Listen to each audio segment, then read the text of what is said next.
wong saking wong ora duwe Semar ki wong goblok.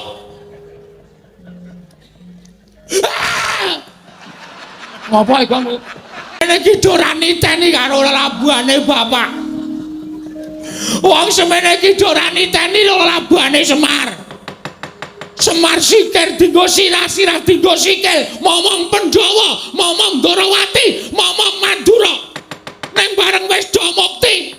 Do lali karo sing momong unek-unekke Semar wong saking, wong ora duwe. Semar ki wong goblok.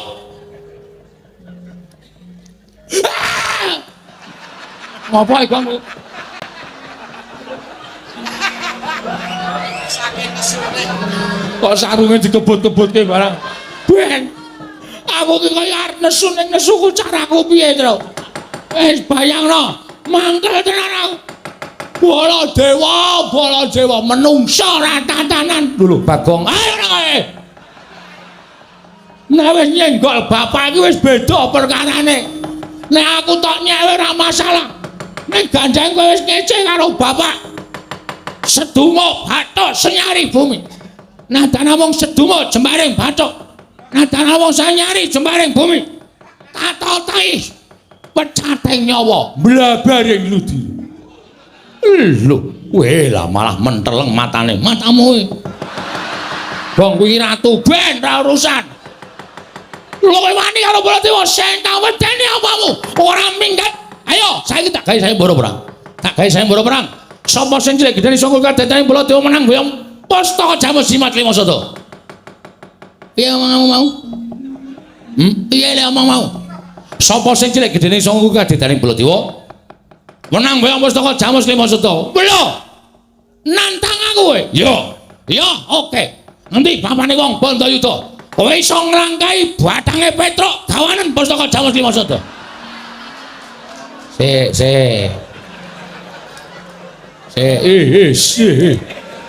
Halo. Kok dadi batangku? Kok sing mati urung? Urung ya ora apa-apa.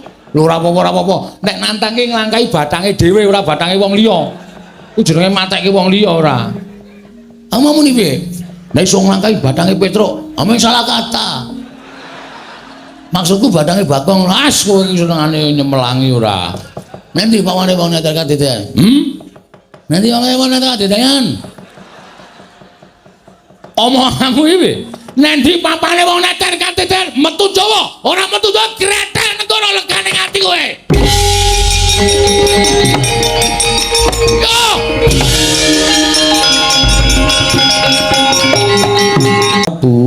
Koko Prabu Ndarawati jagat waisane Bathara wayah para jagat. Yayi. Nadyan dipun menapak-menapakno Petruk menika tasih Panakawan negaring Amarta.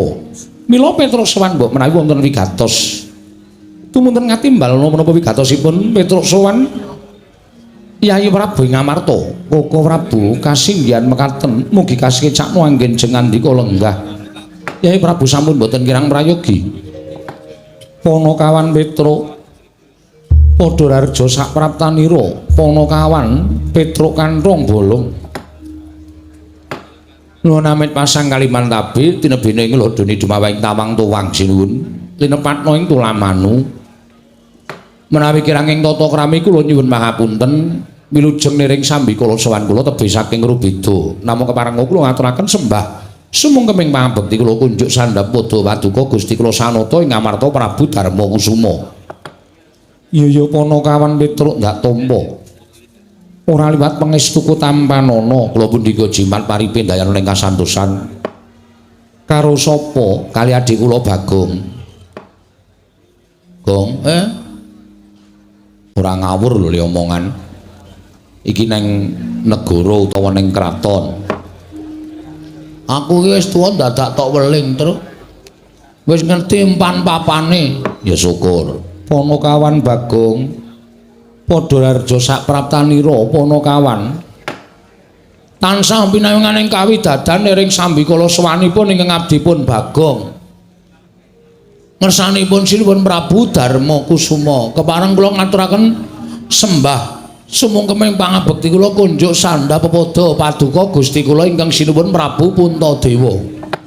Iya ya Bagong tak tampa pangestuku tampanana kula pundi nggo jimat paripe dayanana ing kasantosan sinuwun Ponokawan Petruk padha rarja pangestunipun Ndara Kresna wilujeng bekti kula kunjuk iya Petruk tak tampa ora liwat pangestuku tampanana nuli kula pundi nggo jimat paripe dayanana ing kasantosan Ponokawan Bagong padha rarja pangestunipun Ndara Kresna wilujeng bekti kula kunjuk sinuwun iya Bagong tak tampa pangestuku tampanana nun inggih sanget anggen kawula mindadosaken jimat paripe Petruk kandung bolong padha rarja sapraptamu sinuwun Mandura wilujeng bekti kula kunjuk nggih Den ya Petruk tak tampa ora liwat pangestuku tampanana nun inggih sanget anggen kawula mindadosaken jimat paripe Ponokawan Bagong padha rarja sapraptamu pangestunipun Ndara Baladewa wilujeng bekti kula kunjuk nggih sinuwun ya tak tampa pangestuku tampanana nun inggih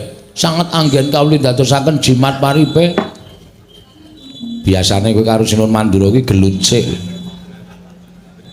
iki kok ora ya ora kabeh ngono terus nganggo diselani lah iya Petruk nun slamet tekamu wilujeng bekti kula kunjuk ya Petruk tak tampa Bagong padha rarja sapraptamu Ndara Werkudara wilujeng bekti kula katur nggih Den ya tak tampa kowe nek tata caramu unggah-ungguh tata kramamu kaya ngono kuwi ora mantra-mantra wujuding Bagong nanging tak sawang kaya ngene paribasan nadyanala nanging katon bagus ngece ngece piye wong genah kaya ngene kok disawang katon bagus iki nyawang nggo sedotan es apa piye?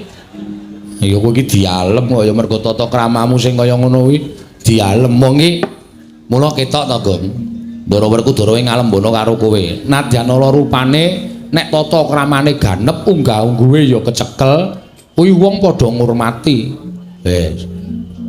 Wis sandangane ora mingsra, lethek, ora nganggo tata krama, njaluki rokok, wah. Kuwi jenengane wong ora bakal diajeni wis tenan ndi-ndi iki. Aku arep saiki arep mulai ngono kuwi kok, Tru. Ngono kuwi piye? Arep mulai njaluki udut. Wo. Malah aku ki nek diajeni malah kisruh pikirku. Lah iya, wis kebacut dadi wong bebas. Ponokawan Petruk padha rarja sapraptamu. Wilujeng Den bekti kula nggih, Ndara. Iya tak tampa. Ponokawan Bagong padha rarja sapraptamu.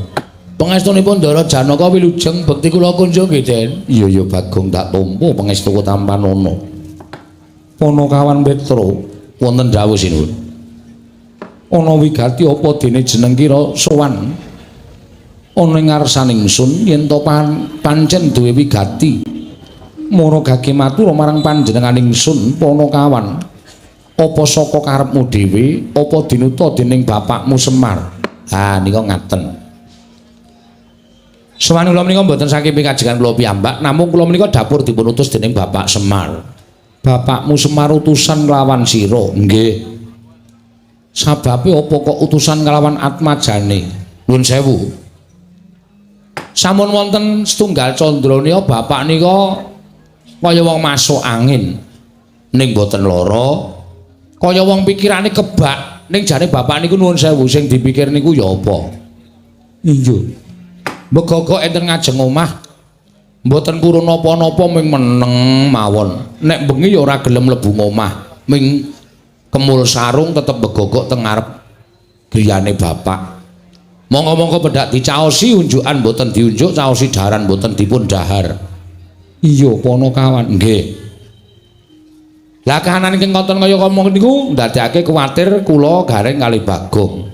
Tumuli kula sowan ngersanipun bapak. Pak jane eneng apa to, Pak? Nek bapak kuwi duwe pepinginan, bapak kuwi duwe kekarepan, mbok ngendika karo anak-anak. Mergo anak-anak ki rumangsane mbiyen isih cilik dikula mentah karo bapak, mula saiki gandeng anak-anake wedo mentas, kuwi duwe kewajiban ngomong karo wong tuwa, nuruti apa kekarepaning wong tuwa. Barang kula matur kaya ngoten niku bapak niku terus gelem dehem. Terus gelem ngendika. Ngendikane bapakmu kepiye? Ngene le, jane aku ki meneng bae iki ora kok mikir kahananku dhewe ora. Aku duwe penjaluk apa-apa, duwe pengenan apa-apa ku ya ora. Wong nyatane aku ku ya wis tuwa. Arep ngopo to wong tuwa kuwi? Ning ngerti ya, bapakmu ki duwe kewajiban dadi pamomong tumraping para pepundhenmu Pandhawa. Bapakmu iki tukang ngomong pepundhenmu Pandhawa. Negara Ngamarta kuwi biyen negara sing kondhang kawenang-menang. Negara ingkang kondhang panjang punjung pasir wukir lo jinawi gemah ripakarta tata raharja. Ning pirang-pirang taun iki kok negara Ngamarta iki ora kaya adat sabene. Negara Ngamarta iki wis beda kaya biyen. Papan-papan sing maune tentrem, papan-papan sing maune guyub rukun, saiki sawangen.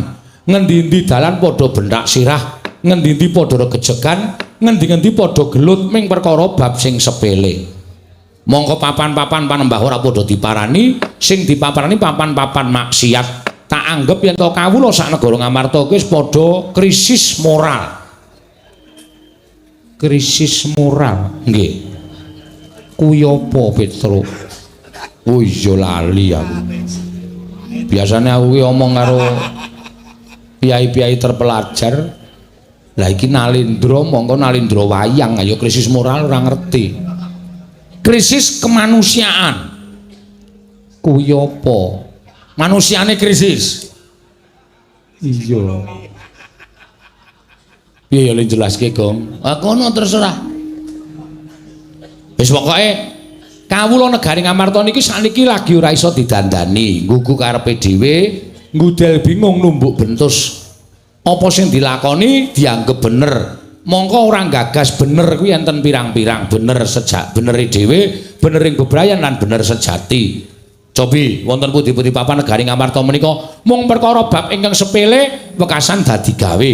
Mung perkara bab sing waune iso dirembuk sarana bedamen, nyatane dadi regejegan dadi peperangan. Niku negari Ngamarta. Lah, Ngamarta sing kaya ngene iki nek ora tak dandani, Truk, iki negara kuwi bakal remuk bubuk dadi rempon. Mula aku diniat bangun kayangan. Lah, kula kaget. Kena ngopo kaget? Lah nggih to. Om bapak niku wong sekeng, wong ora duwe, bapak niku wong melarat, bapak niku mung nuwun sewu gedibal. Kok arep bangun kayangan niku terus probiyane saking pundi? Saderenge kula matur ngersane bapak, bapak wis paring dawuh. Sik, kowe aja kaget. Aku bangun kayangan iki ora kok bangun papan sing magrong-magrong, papan sing dumadi saka jamrut hergeni, saka emas mutiara ora. Bangun kayangan ki ming saloka utawa salokaning tembung. Tegese negara Ngamarta ki arep tak bangun kayangan. Kayangan ki papan sing kebak kanikmatan, kebak karukunan, ora ana rasa diya diniya, ora ana ora rasa sing ora kepenak, anane ming sarwa kepenak. Mula aku pengen negara Ngamarta iki kawulane uripe mbane ana ing kayangan. Ngoten niku. Iya, Petro. Nggih. Lah terus kersamu piye, Pak? Kula matur ngoten, terus Bapak ngendika. Ning aku njaluk kowe karo Bagong tak kongkon ning negara Ngamarta. Merga sing dadi makuthaning bangsa Ngamarta kuwi Sinuwun Prabu Darmakusuma sak kadang-kadhian Pandhawa 5 cacahe. Mula aku nyuwun Pandhawa 5 cacahe rawuh ning Karang Kadempel, sinambi mundi pustaka jamus miyang jimat kelima sada. Mergane apa? Pandhawa tak jak nyaketi gumregaing para kawula. Pandhawa tak jak nyaketi gumreguting para kawula nggone padha bangun negara. Merga apa, Truk? Kawula ora butuh diwenehi brana picis, kawula iki ora butuh diwenehi bondo donya. Ning kawula iki butuh dicedhaki rasane dening pengarepe. Dicedhaki atine, dikaruhke rasane dening pengarepe. Nek pengarep-pengarep kaya para Pandhawa niku remen ngaruhke kahananing para kawula, kawula niku bakal percaya kalian para Pandhawa wekasan gumregut gumregah bangun negara. Negari Ngamarta mujudake negari kang adil, makmur, warata, tias bagya mulya. Dados sowan kula mriki menika namung badhe mboyo ngepundhen kula Pandhawa gangsal cacahipun pados rawuh wonten ing Karang Kadempel. Sinambi mundi pustaka jamus miyang jimat kelima sada. Cekap semanten atur kula, mbok menawi wonten klenta-klentuning atur nyuwun gunging samudra pangaksami. Cekap semanten akhire ngatur kula. Wassalamualaikum warahmatullahi wabarakatuh. Iya, Petro. Nggih. Wis. Gong. Kowe kok kaya ora aktif to? Mengko dhewe tengkas.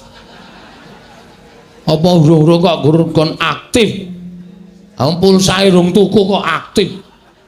Maksudnya kowe kuwi lho ora kok HP-mu ya ora, HP duwe pertama glelenge ra jamak-jamak. Sapa-sapa difoto, sapa-sapa dijak selfie. Marah dadi. Ha iya. Mingkari ngenteni dawuh Sinuwun Prabu Darmakusuma. Heeh. Mingkari ngenteni dawuh Sinuwun Prabu kersa renggah eneng Karang Kadempel apa ora? Petro dalem. Pandhawa kuwi ora mung ngaku ijen. Oh nggih. Nanging 5 cacahe.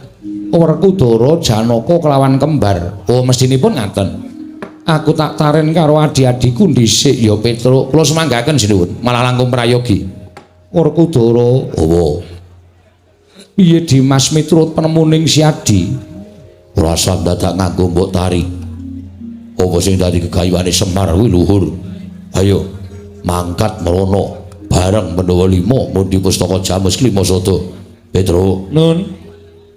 Omongo karo bapakmu yen pancen butuhke Prabeya, yen pancen butuhke dana, aja metu saka bapakmu ning metu saka Ndadipati. Kurasen aku ora bakal wol.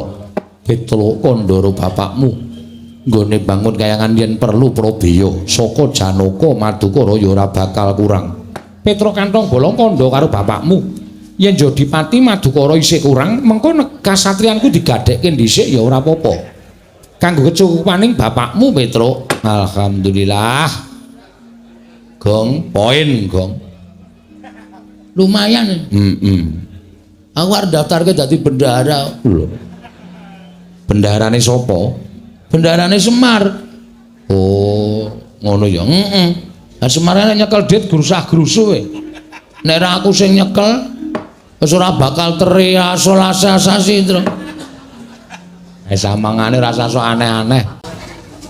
Ora bakal tersalurkan ning nggon pembangunan kayangan, malah ming remuk ora karu-karuan. Nggih, matur sembah nuwun sinuwun.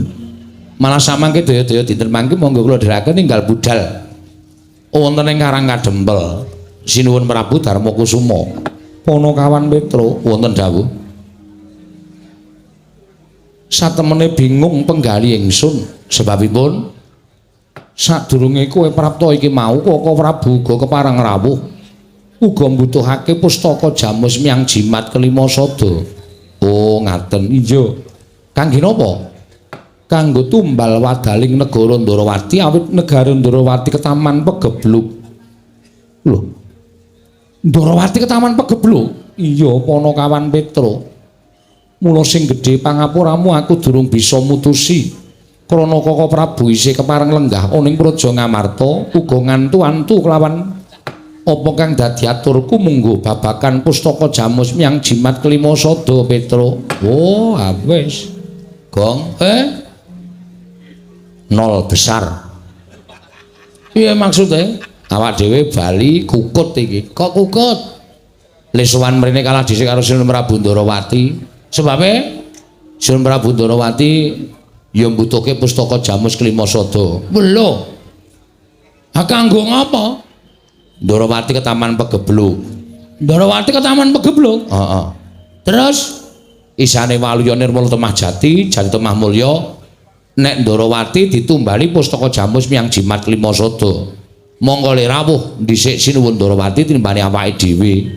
Ngamarta ki peraturane iki antri kok. Sing dhisik ya didhisikke, sing keri ya dikerekke. Mula kowe karo aku wis ora bakal iso ngukup. Wis kalah star karo Sinuwun Ndarawati. Yo le mulih yo. Sik. Kok sik piye? Kowe terus piye kowe? Aku ora iso matur apa-apa, wis entek pikiranku. Sinuwun Prabu Darmakusuma paring dawuh Petro, kowe kalah dhisik karo Sinuwun Prabu Ndarawati. Uga mbutuhke pustaka Jamus Kelima Sada. Mula sing gedhe pangapuramu ya Petro mudhar wis ora iso piye-piye. Mulih seneni bapak. Kowe duwe ide ora, Gong? Hah? Kowe duwe ide ora? Duwe nang ideku ki engko kisra. Piye wani ora? Pak yo aja iki ning raton. Ah nek kowe ora wani ya mulih. Nek kowe wani aku tak maju pindah. Lemu tengok kono, kowe nang mburi kene aku tak matur. Ning kira-kira engko piye? Kedadiane piye? Ya ketoke kedadiane geger. Wong aku ki wong ngawur soalé truk. Ning ngawurku landasane siji lho. Apa? Bener meng kuwi tok. Nek landasanku ora bener aku wegah kon gegeran ki mah. Ning nek landasanku bener, wo lah mbok bumi walik watu tak lakoni. Ya coba saiki kowe maju kene. Aku tak ganti ning mburi. Heeh. Ngene. Ya, wah. Ngati-ati lho Le. Wis tenang wae, wis tak pikir apa kae. Kowe pokoke ngasul tengok kono. Heeh. Midhangetke pidatoku. Oh iya. Ora kaya kowe tledhak-tledhok ning ngrampungi karya. Mono kawan Bagong arep matur apa?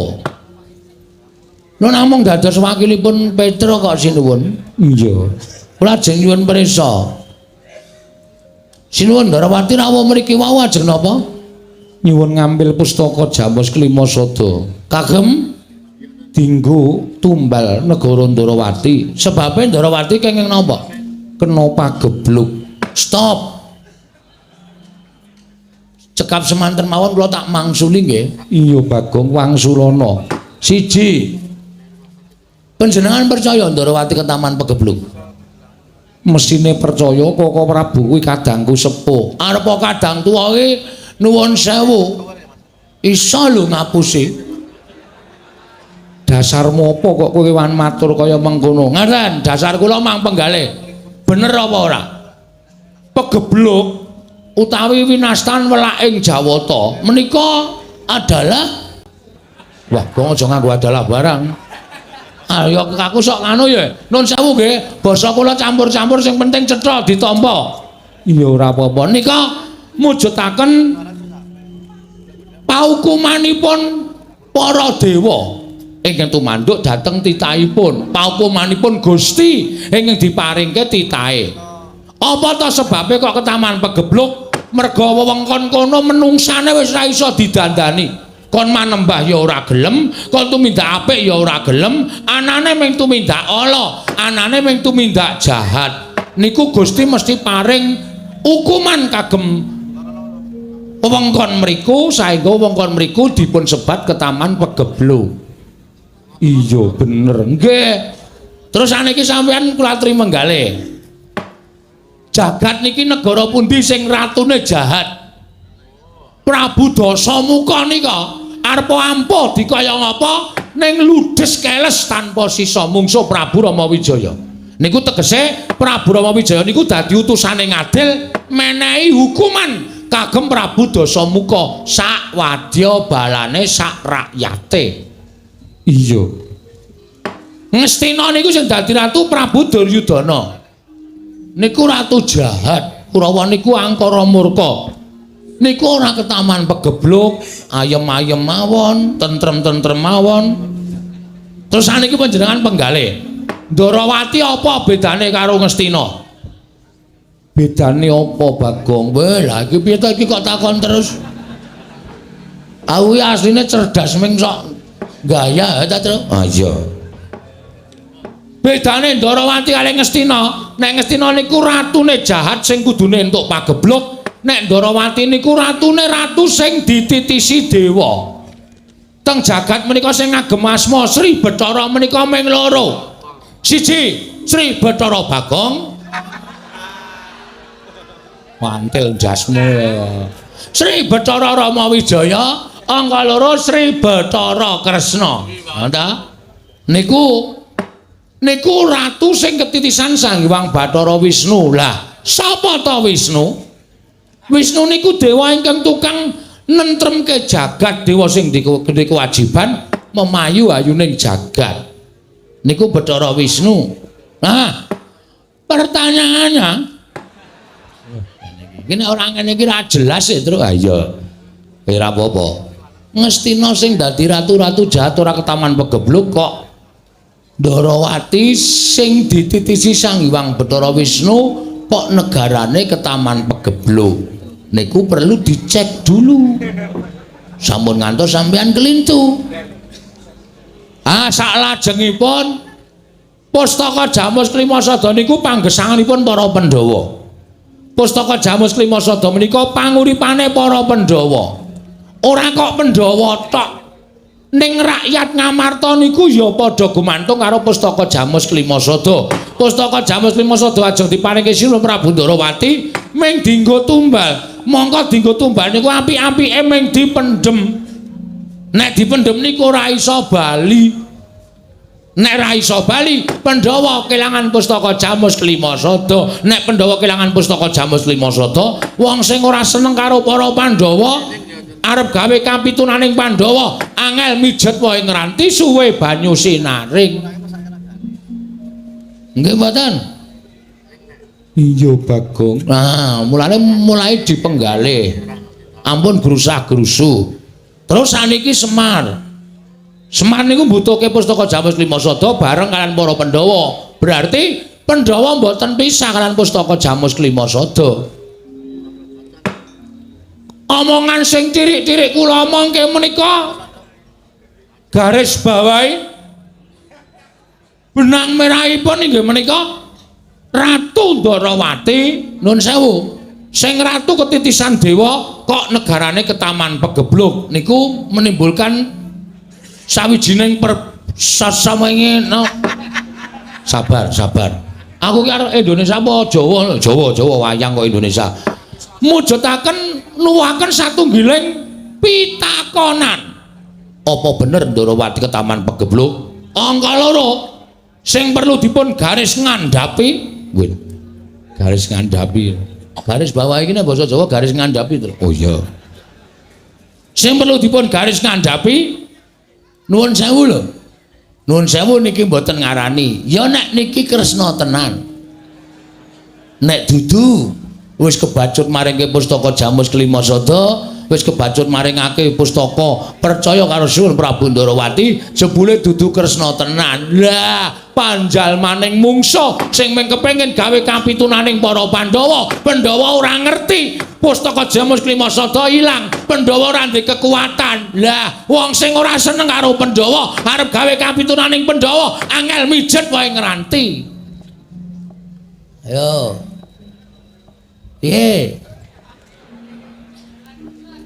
Piye kok meneng wae? Iki karo ratu kok njur kok meneng wae ora. Pripun? Cocok mboten omongan kula. Kula niku waton gelem omong, gelem matur, ning kula anggere duwe waton. Nek ora duwe waton ya kula ora bakal gelem matur, ngoten. Nek niki panjal maning mungsuh, pustaka wis kebacut digawa, lek arep goleki nendi, lek arep ngelarah nendi. Ah, ngrekoso.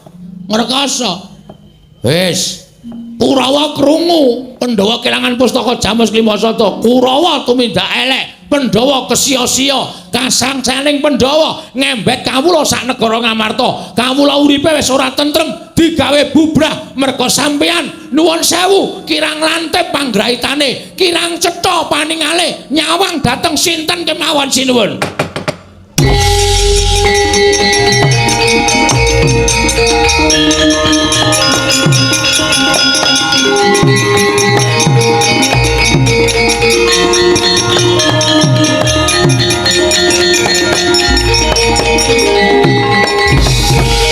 Manus maring jajaran atus kertaning bawana iblis lanate. Bagong.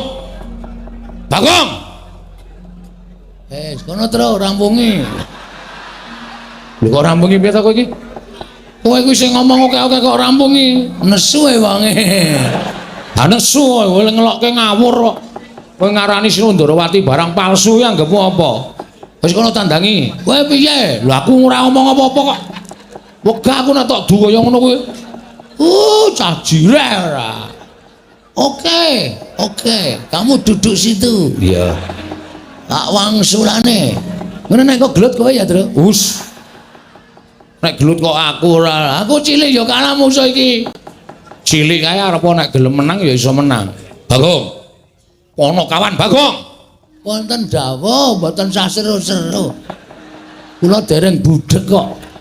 Aku ngerti engko durung budhek. Ning nggonku bengok sore iki mergo aku nesu karo kowe. Wah, lah ngerti kula. Wong pasuryane abrit kaya ngoten. Kowe mau muni piye? Kowe muni piye? Kowe mbalekno rembugmu. Waduh, lali wong mboten kula catet kok ya. Masa wong ngomong kon baleni saka awal ya wis ra kelingan mbok pinter kaya ngapa iki. Wis ora kelingan. So sampean kula ajeng nyuwun pirsa sampean kok getak-getak niku wonten napa? Enten napa? Masalah ya apa? Yen ora kleru kowe mau keri dhewe muni yen kok kowe ngarani Yayi Prabu Ndarawati iki panjalmaning mungsuh. Yayi Prabu Ndarawati iki panjalmaning mungsuh ingkang bakal nglembut pustaka Jamus Miang Jimat Lima Soto. Ya ora? Ayo muni yo. Muni yo iya apa ora? Heeh. Heeh pripun? Anggepmu apa? Anggepmu apa kowe ngarani Yayi Prabu Ndarawati iki panjalmaning mungsuh? Anggepmu apa? Kowe ra ngilo karo derajatmu, kowe iki mung batur. Kok ngarani Yayi Prabu Ndarawati iki panjalmaning mungsuh? Sik ta. Nuwun sewu kula arep takon sing jejuluk Prabu Kresna niya sinten? Yayi Prabu Ndarawati. Sing tak arani palsu, Yayi Prabu Ndarawati. Sing tak arani kowe ora duka kok sampean wong liya nesu-nesu iki ngapa? Ngapa kula tak takon? Yayi Prabu Ndarawati ki adhiku. Kuwi kadangku Taruna, wis ngerti. Terus karep sampean piye? Aku ora trima. Tantrimaning Baladewa. Kowe kudu nampa pahukuman. Lho, ora luput kok dihukum. Cangkemmu sing luput. Iki pancen cangkem elek kok iku. Gong kowe iki pola gawemu iki marai nesu lho kowe. Kowe mbok ora konyol kaya ngono kuwi lho. Truk cangkeme. Patohnya lho kowe. Nang sekolahan kok omongane saru. Konyol. Oh. Tak kira lambene Bagong ora. Terus nek sampeyan ajeng duka sampeyan ajeng napa? Aku ora nrimake. Kowe bali, kowe minggat. Kowe aja pisan-pisan ngayonake pustaka Jamus Miang Jimat Lima Soto. Nuwun sewu sinuwun. Sampeyan ya daya, kula ya daya. Sesama daya niku dilarang mendahului. Sesama daya niku dilarang unek-unek kok sampean ya mengentuk wedang segelas, kula ya mengentuk wedang segelas. Lah kok sampean nesu-nesu sak penake dhewe niku nuwun sewu. Kula salah napa? Kula kleru napa? Sing kula unekke Sunan Prabu Ndarawati kok sampean dadi murka kaya ngoten. Murka wae. Mergo kowe wani kurang ajar Yayi Prabu Ndarawati. Mergo kowe wani kurang ajar Yayi Prabu Ndarawati. Iblis kowe kere kok. Cangkemmu dilangap-dilangap kaya bedet suwun bobat tegalan. Ndrewili kaya grojokan. Kowe wani nges marang Yayi Prabu Ndarawati kanggo apa? Kowe ora ngilo karo gicokmu, kowe iki mung batur, kowe mung Panakawan, kowe iki mung kere. Wis ngerti. Kan biyen aku kere, terus arep ngopo? Lho, malah ora basa. Sampeyan suwe iso mangkelke kok. Ora basa karo sampeyan aku ora kualat wong tuwa Bagong bangane Baladewa. Lho, nek ngono kowe wani karo Baladewa, mboten ajeng wani. Lah kowe wani sekecap padha sekecap. Kowe wani wangsulan karo Baladewa padha karo kowe wani karo Baladewa. Mboten sinuwun tiyang agung kula mboten wantun kalian panjenengan. Nek nek panjenengan niku ngunekke kula kaya ngoten niku sabaraning menungsa niku wonten watese. Sing jeneng Kulon Kuraga duwe wates kok kesabarane menungsa ora duwe wates. Ngoten. Kula niku wonten watese. Nek kula wis entek kesabaran kula nggih nuwun pangapunten nek pancen kula wani kalih panjenengan. Nek kowe wani karo aku ya ngadi jejeg. Ayo, aja ndeplok nang isor. Nek wani karo Baladewa, ungalno dadamu. Piye, Tru? Sakarepmu. Iki piye iki kok aja sakarepmu? Ngono nek geger tandangi wong loro ya, emoh. Oh, telek. Ora sembodo karo le mangkat mau le ana apa-apa tanggung wong loro, ana apa-apa tak tanggung dhewe. Ana minggat mulai ana. Cah jireh ora. Sampeyan muni pripun? Nek pancen wani karo aku ayo ngadeg jejeg padha karo aku. Oke, ming ngadege kok angel, Mas. Anggepe kaya kula niki wedi karo sampeyan. Wah, bagus. Weh, ngece nek iki. Wis ngerti Bagong rupane kaya nek duneke bagus. Kowe wani padha sekecap karo Baladewa. Wani malangkrek ngarepe Baladewa. Tegese kowe wani karo Baladewa. Mestine wis tak waneni wong sampeyan yo ngeyel kok. Sampeyan niku kok kaya sak penake dhewe karo wong cilik kok sak gebyau ya sak penake dhewe. Oh alah. Dumek kula ming kawula cilik dunekke wong kere, wong gedibal, wong melarat. Mbok sadar sinuwun. Mekutha sandangan sing apik sing mangagem niku sok nek ngadep sing gawe urip niku ora kanggo. Di mata Tuhan kita itu sama-sama manusia. Ning mergo sampean kedenuan derajat pangkat ning donya niki dibedake antaraning piyayi karo kere. Ning nek piyayine ora iso nglungguhke karo kerene, nuwun sewu, kere ora wedi karo piyayi. Lho,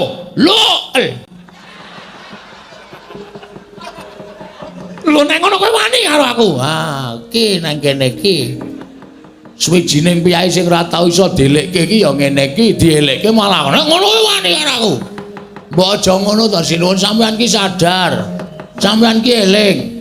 Ngono, sampean ki niku mbiyen jaman arep nyalon dadi Prabu Baladewa mbiyen mbok yo eling teko nang nggon aku ngekeki dit 155 tahun niku njur gaglakan apa kula tak takon.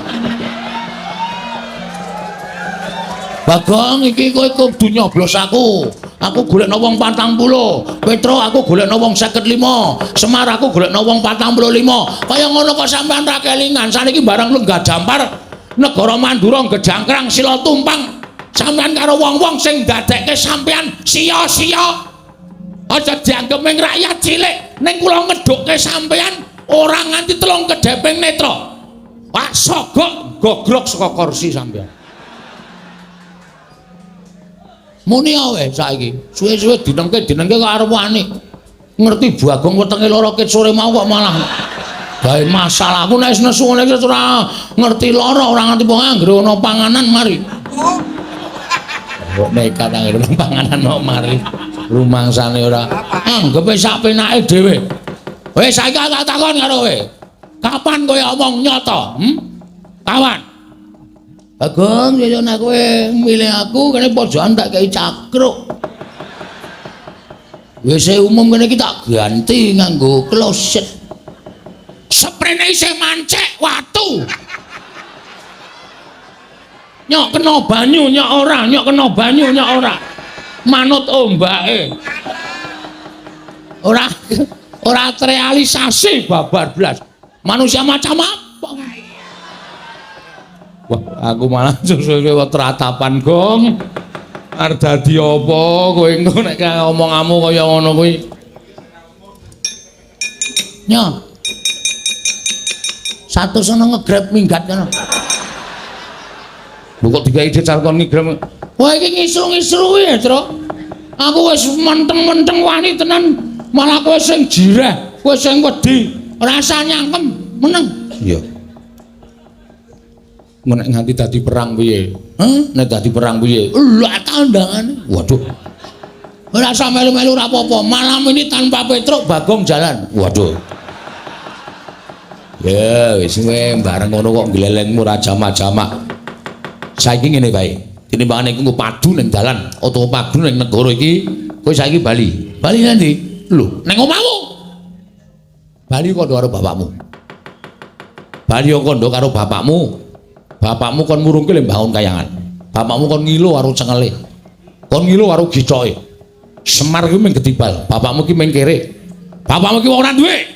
Kok arep bangun kayangan ki bapakmu ki gablek apa? Bapakmu ki duwe apa, Bagong?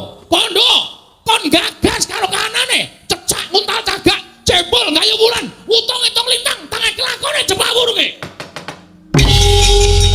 Bong, le sadar le.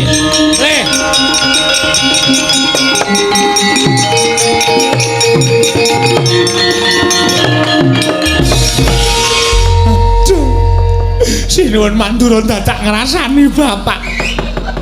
Wingenane ana wong nglirik bapak wis dipecel ndase karo bapak. Le Gong. Sabar Gong. Gong ora malang krik ngono kuwi, Gong.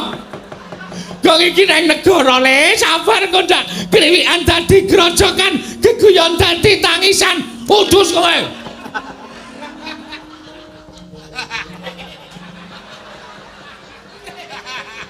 Tekene ra tekan, Gong. Iya aku sing ora seneng. Aku nesu saking nesune nganti trenya. Nganti trenya. Edian. Wong semene iki ora niteni karo labuhane bapak. Wong semene iki ora niteni karo labuhane Semar. Semar sikir dinggo sirah-sirah dinggo sikil, momong Pandhawa, momong Ndarawati, momong Mandura. Ning bareng wis do mukti, do lali karo sing momong unek-unekke Semar wong saking, wong ora duwe, Semar ki wong goblok.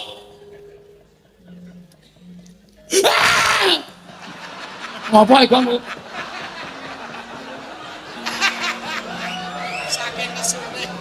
Kok sarunge dikebut-kebutke barang. Ben. Aku ki kaya arep nesu ning nesuku caraku piye, Tru? Wis bayangno, mangkel tenan aku. Bala dewa menungsa ra tatanan. Lho Bagong, ayo nang ae. Nek wis nyenggol bapak iki wis beda perkarane. Nek aku tok nyewe ora masalah. Nek gandeng kowe wis ngece karo bapak. Seduma bathuk senyari bumi. Nadana wong seduma jembaring bathuk. Nadana wong sanyari jembaring bumi. Tatotai pecating nyawa blabaring ludi. Lho, kowe lah malah menteleng matane. Matamu kuwi. Bong kuwi ratu ben ra urusan. Lho kowe wani karo Baladewa sing tak wedeni apamu? Ora minggat. Ayo, saiki tak gawe saya mbara perang. Tak gawe saya mbara perang. Sapa sing cilik gedene saka kadetane Baladewa menang boyong Pustaka Jamus Jimat Limasada. Piye omongmu mau? Piye omong mau? Sapa sing cilik gedene saka kadetane Baladewa menang boyong Pustaka Jamus Limasada. Lho, omongmu mau? Nantang aku kowe. Yo. Piye omong mau? Oke. Sapa sing cilik gedene saka kadetane Baladewa iso nglangkai bathange Petruk gawanen Pustaka Jamus Limasada.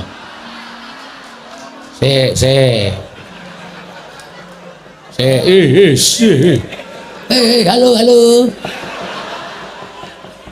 Kok dadi bacangku? Kok wis mati urung? Urung ya ora apa-apa. Lho ora apa-apa. Nek nantangke nglangkai bathange dhewe ora bathange wong liya. Ku jenenge matekke wong liya ora. Amamu piye? Nek iso nglangkai bathange Petruk, ameng salah kata. Maksudku bathange Bagong las kowe iki senengane nyemelangi ora. Nanti pawane wong neter kadeden. Nanti wong neter kadeden.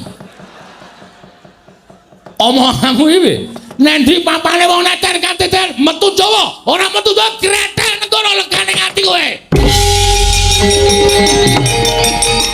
Yo!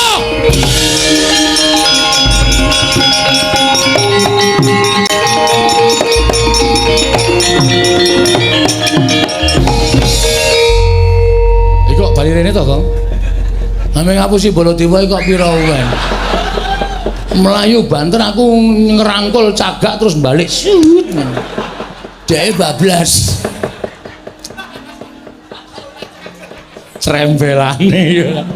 Kene iki cagake ngendi? Saka guru kae? Oh, adake ora. Wong iki nek ndelok wayang iki kene karo jalan, karo mbayangke ngono lho.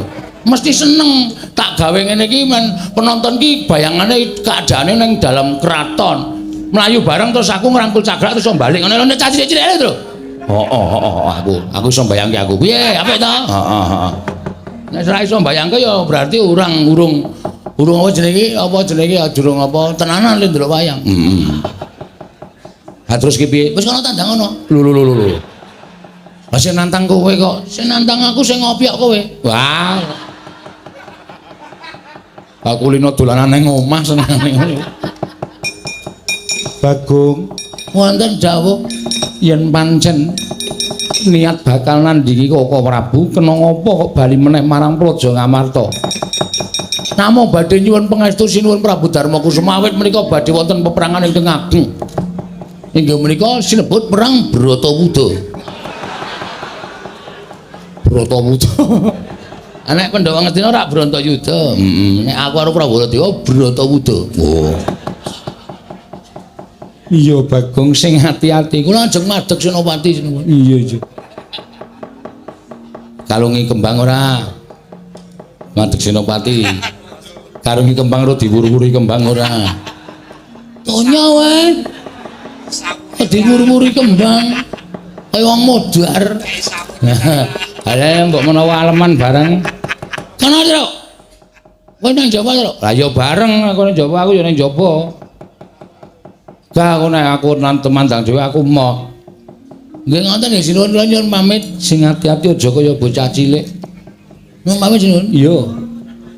Kakangmu nesu ya aku. Iya syukur. Nama nesu mboten? Ora. Tau nek nek palsu ngoten? Ora. Berarti palsu tenan. Ora. Ha ya, ora. Mendelik-mendelik tak culek matamu kowe. Mamen nggih sing Ndara Janaka. Iya ya sing ati-ati Bagong. Aja sakit Ndara Janaka. Nyuwun pamit nggih Ndara Werkudara. Udu minggat. Ndara Werkudara nyuwun pamit. Yo sing ati-ati. Ndara Nagarasedewa nyuwun pamit. Iya, sing ati-ati Bagong. Iya Bagong sing ati-ati. Sayang aku pulang dulu ya sayang. Nggih. Sing atos-atos Kang Mas. Iya. Ora aku sik. Kowe kok nyeluk Adi Ngamarta sayang iki? Apamu mantan.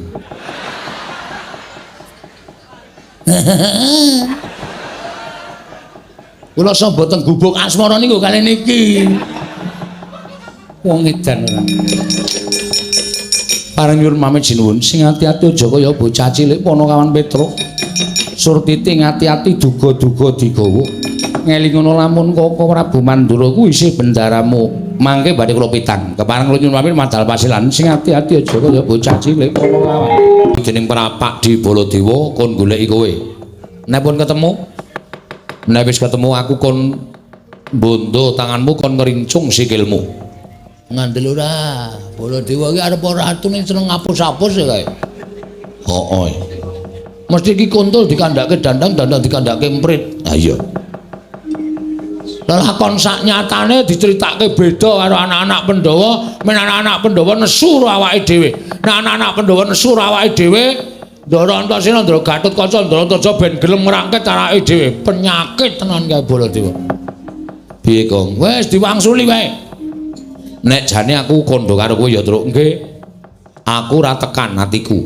Mergo kowe iki tau tate ngomong karo aku, kowe tau tate ngudang karo aku. Oh nggih. Lah terus aku tak takon karo kowe jane masalahe apa? Nah iki cah apik iki arep rada gendro ning apik iki.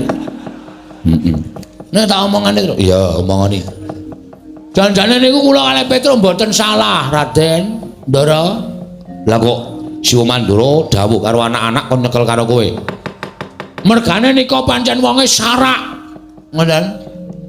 Sinuwun Dwarawati, sinuwun Prabu Baladewa rawuh teng negara Ngamarta. Ya. Wigatine ajeng nyuwun ngambil pustaka Jamus Miang Jimat Limasada merga negara Dwarawati ketaman pegebluk. Oh ngono. Heeh. Terus kula kalih Petruk teka. Niku dikongkon bapak merga bapak kepengin bangun kayangan. Bangun kayangan menika ateges uripe para kawula sak negara Ngamarta niku embane urip teng kayangan kebak karukunan, kebak unggah-ungguh, kebak tata krama kamanunggalan. Ning syarate Pandhawa kudu rawuh teng Karang Kadempel sareng kalih pustaka Jamus Miang Jimat Kelimasada. Terus Geger. geger piye? Padu Antaraning kula kalih Prabu Baladewa. lho.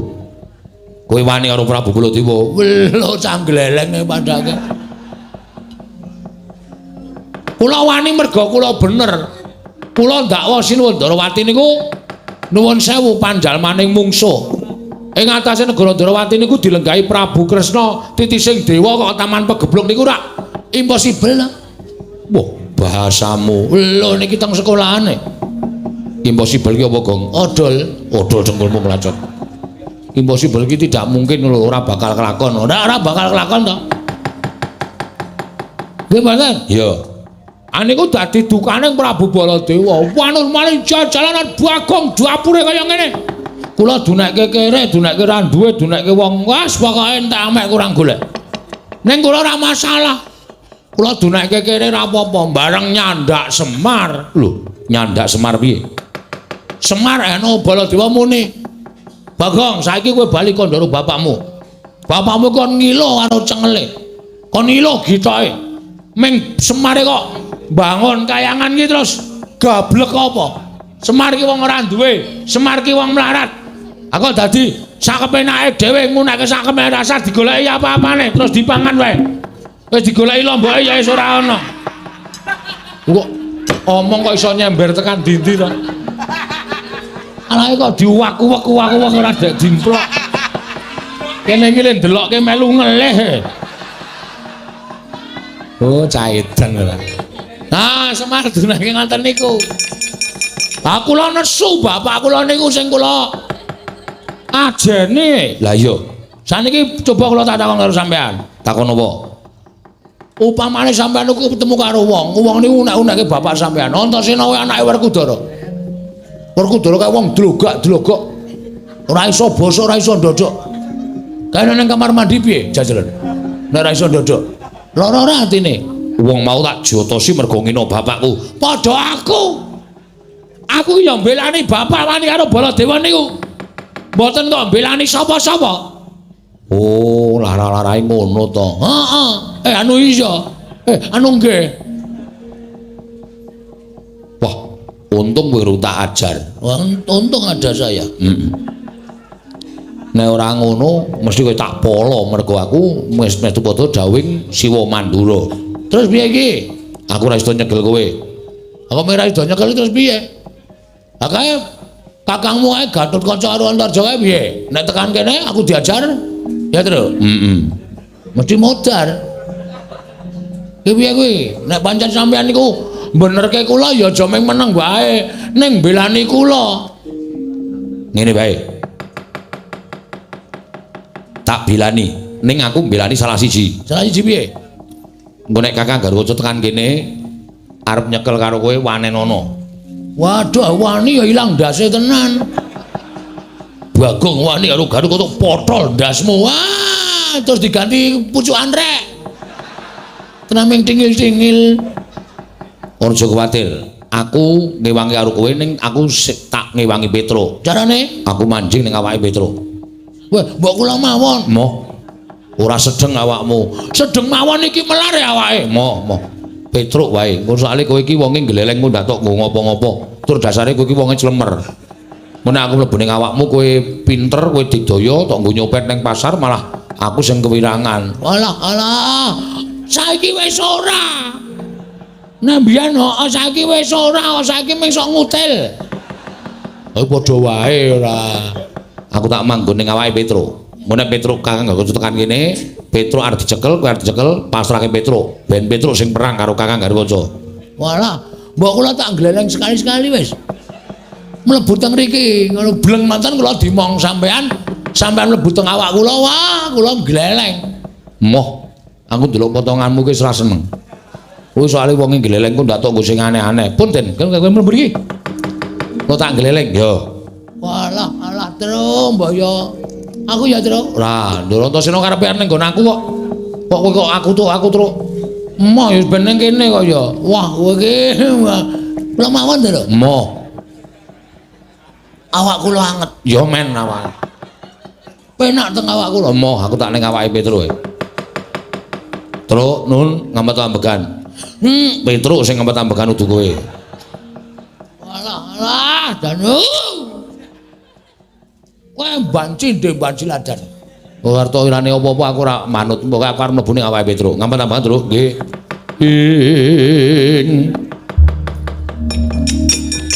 Titi prani mangan anong kari jotho. Mbak lumembak lamun mambeng lerombak ing samudra hanglo. Kok ya iso maslep ngono ya, Tru? Ah ya Ndara Antasena iki ayampuh kok, Tru. Nun. Wis kowe nek wis tak nggoni ngene iki kowe ngopo-ngopo iso kelakon. Tur kowe dadi satriya digdaya. Kowe dipateni ra iso mati, dilarani ora ngrasake lara. Wah, dem gleleng tenan iki ta. Terus kula iso napa mawon? Iso ambles bumi, iso mabur sakarepmu saka dayaku. Weh. Ding. Modaro. Ora iri to, Ora apa? Kudune iso kabeh ya iso kabeh. Antasendok. Antasendok ki boros kaya bakmi ya gelem, kaya goreng ya entek. iya ngunek-unek iki Ndara Antasena ning ndro awakku ora krungu. Wis ben wae. Kula tak njajal ambles bumi nggih, Den. Yo, ambles bumi. Carane pripun? Ngampet ambegan terus ngelikar.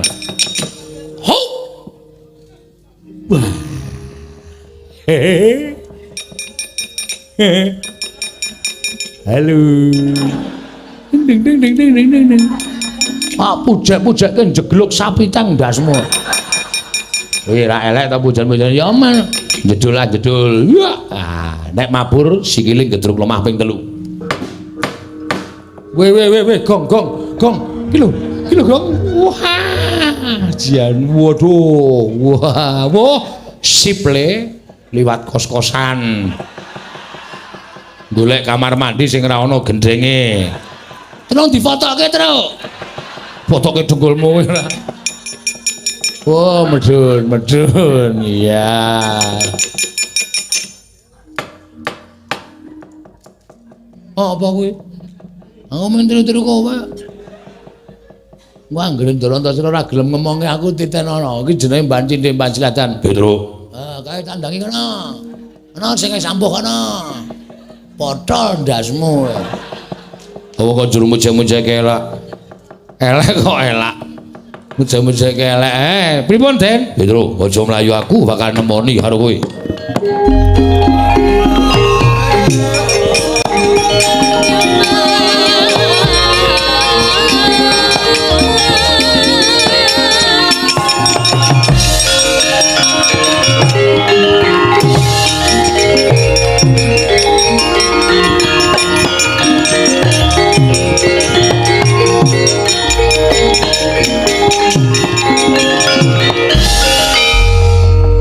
Kota tiang Gadut Kaca tinon mapak karko suta tekapira Kresna parta maneher saktine ing ujaran wang-wang Ndara Gadut Kaca iya kok rawuhipun kok sajake sumengka tur nawung duka Petro nun ya takoni kowe jujur nggih kowe wani harus Mandura ya. Mergane sing wani dudu kula ning Bagong adimu kenapa kowe ora kandhani? Bagong niku dikandhani wis angel. Mula aku diutus dening Kanjeng Mandura supaya nyekel karo kowe yen kowe bangga bakal rampungi. Yen kowe ora manut aja kelakon dosa. Aku mentolo karo kowe. Caca muntap lirik netap duka yayasinepe. Netra kocak ngondarandir malang terik loro kabeh ben kaya teko sampeyan ajeng nglarani wong tanpa dosa Petruk ora luput ora kleru merga sampeyan nuruti karo kekarepane Sri Prabu Mandura mboten napa-napa ajeng nenjak napa sampeyan tak turuti sagedhik sampeyan wani karo kaca sing tak wedeni apamu ora minggat aja takut tak potol ndasmu iso motol sirahe Petruk meguru karo kowe 20 taun to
Nuwun sewu, Den.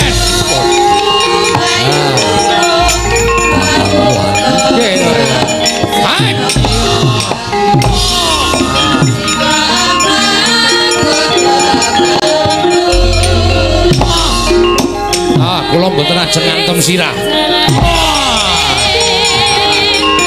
Ora.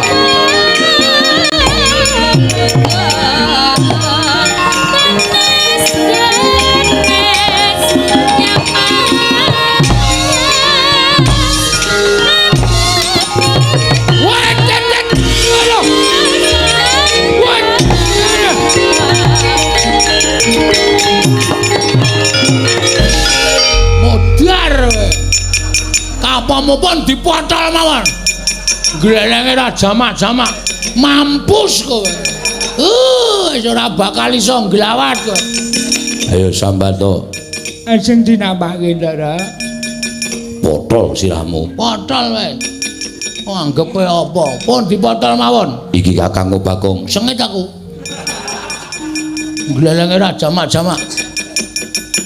Aduh mati kula Den. Sambato. Aduh niki mboten kencang-kencang nyekelinge iki ora kencang-kencang niki. Niki gulune mlintir niki. Ya wen. Tak bablas ki tak pelintir tugel gulumu. Pun derek mawon ajeng mang tugel. Mangane men diplintar-plintir ngene iki malah lara pedes. Pun ya ditugel. Mati dereng aku. Pun monggo mangpateni Bathara Warama.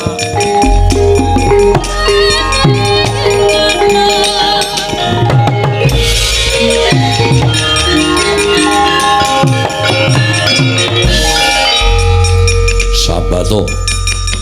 Karep aku kudu ngakoni yen to aku tegel karo kowe. Marang bapakmu Semar lakonane. Aku ora bakal wegah. Ning sing wigati wis tekaning pati mundi ngemban dawe Kanjengmu Prabu Baladewa. Mesti aku bakal entuk pangalembono. Oke semute to kene iki pono. Pindah kene ahli mati ndak dirubung semut. Wedan.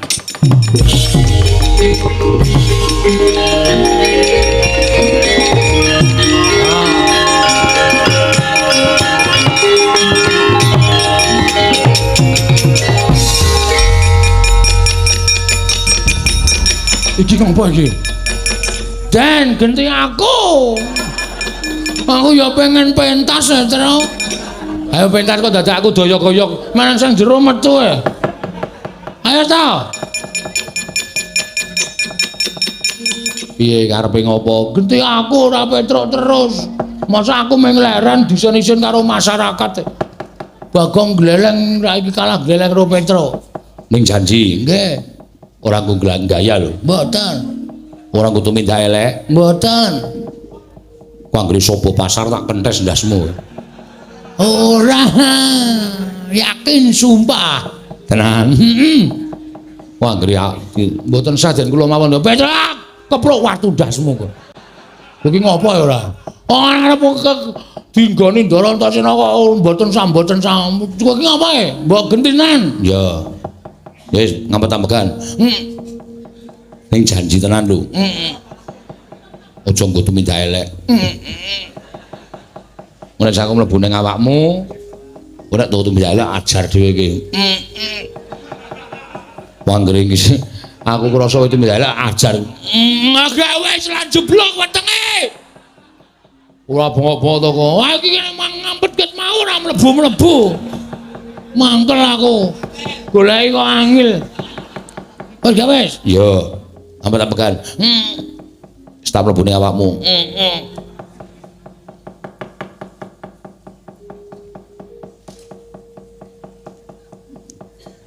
Kon merem, Gong. Aku tak mlebu ning awakmu yo, Gong. Nek aku mlebu ning awakmu, aja nggo dolanan lho.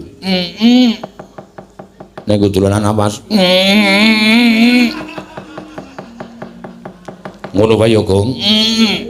Mergo aku wegah nek kowe ndeng gaya aku wegah, aja nggo sombong, aja nggo umuk. Ora.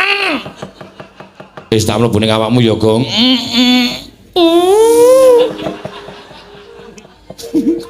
Nganti kepentut-pentut ora. Ndak tasane ndi? Ah wis mlebu ket mau. Ha sing ngomong ki mau? Aku. Oh setane. Kok arep pedhot-pedhot napase. Tok. Gus, Ngopo? kok ora iso ambles bumi? Lah wong aku iso omong nek ambles bumi iki manteng pangestine ngampet-ambegan. Oh iya lali aku. Ceniningan kuwi jenenge kesusu ora. Wis.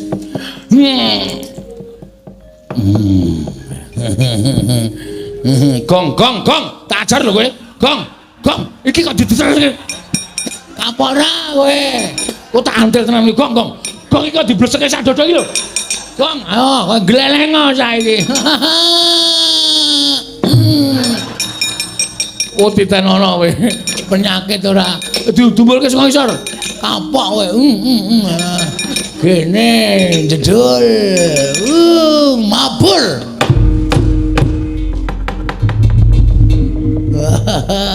Jias tenan iki.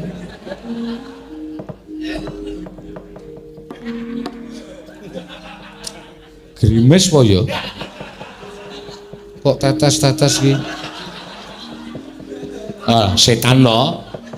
Wanjal maning jajalanan tenan. Udane, Truk. Rak. Oh, kowe ngipat-ngipatke kowe kok. Sisane mau ora. Mbok medhun, mah. Penak mabur. Mbok ganti, Gong. Kowe tadus terus kali neng kali karo aku sesasi kepungkur kok sprene isih kuning. Ana diganti. Jiji ora Medhun. Dung dung dung dung dung dung dung dung jelek. Wah. lho ora nggo gleleng to. Men jajal kok gleleng. Tandingi. Kurang sapa iki? Ndoro Antarja. Siap. Ajare, Truk. Iya. Wah, tak ngaso genti aku. Kaya es teh ku ora dombe lho. Ora. Kowe iso rancang es teh ku barang dombe. Ayo, amo Suramanata, Jayamanata imbang yen padha-padha.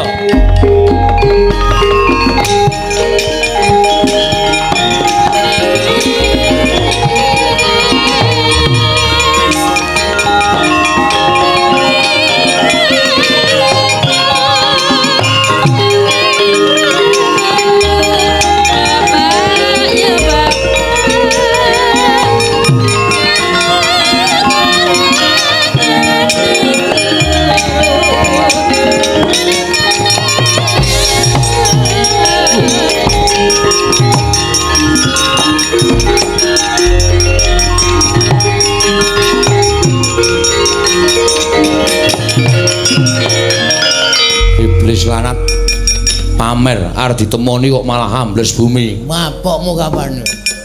Apa sing ambles bumi ki mengko tok apa? Aku saiki glelek. Hah? Aja kok ambles bumi. Mabur. Aku iso. Weh lah edan. Ora edan iki tenan. Mentas meguru anyar. Wis lulus. Iya pancen kowe meguru anyar. Heeh, arep apa? Kowe milani Baladewa. Dasar Pranata, goleki Petruk. Hah? Goleki Petruk. Petruk ora ono, Petruk mulih. Kowe aja ndelikke Petruk.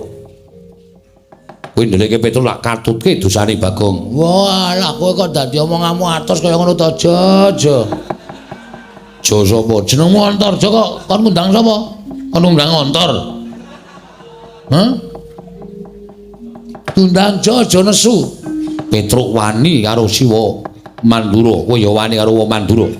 Manut tak bondo tak krincung sing tak rangket leboke Pakunjaran. Wah, kok le mayir.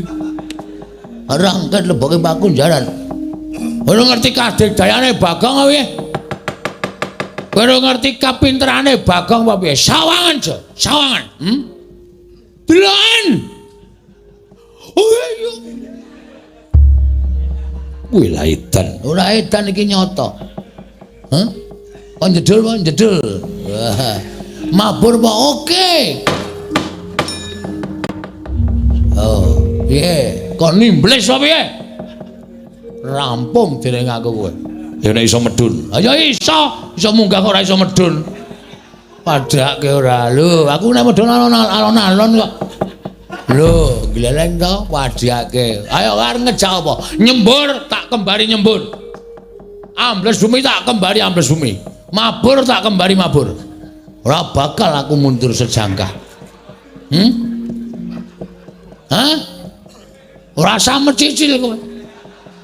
Sawan lekane ngene kok. Hup.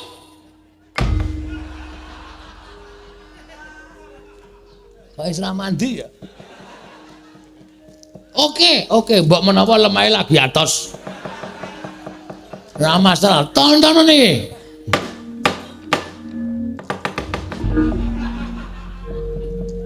Kok ora mandi kabeh ya? Ayo harmoni piye? Harmoni piye? Wah, cilaka iki. Iki mesti Antarsena ngapusi aku iki. Wah, lane ora. Oh, ngandel ora. Sone nek metu ki omong. Aja meneng wae. Metu ki muni wis ngono. Nek meneng wae kene ya ora dong. Aku wis apal kowe iki anggere tak njingi mesti gleleng. Mula aku wegah nek ngenjingi karo kowe. Wah, diwasar go gayae. Mundur kono. Mundur. Kakang Antarja tak rampungane. Wah iki rame iki. Kakang Adi siji mbelani Baladewa, siji mbelani Petruk, gelut rame. Mundur. Nang sapa ya, Truk? Ambu. Ndhet pira? Ndhet pira? Lho. Iki arep ngejak apa ya? Ndhet pira? Aku bapak nang sangon selawe kok. Padha, aku yo ndhet selawe. Kowe nyekel sapa? Lho, iki edian iki.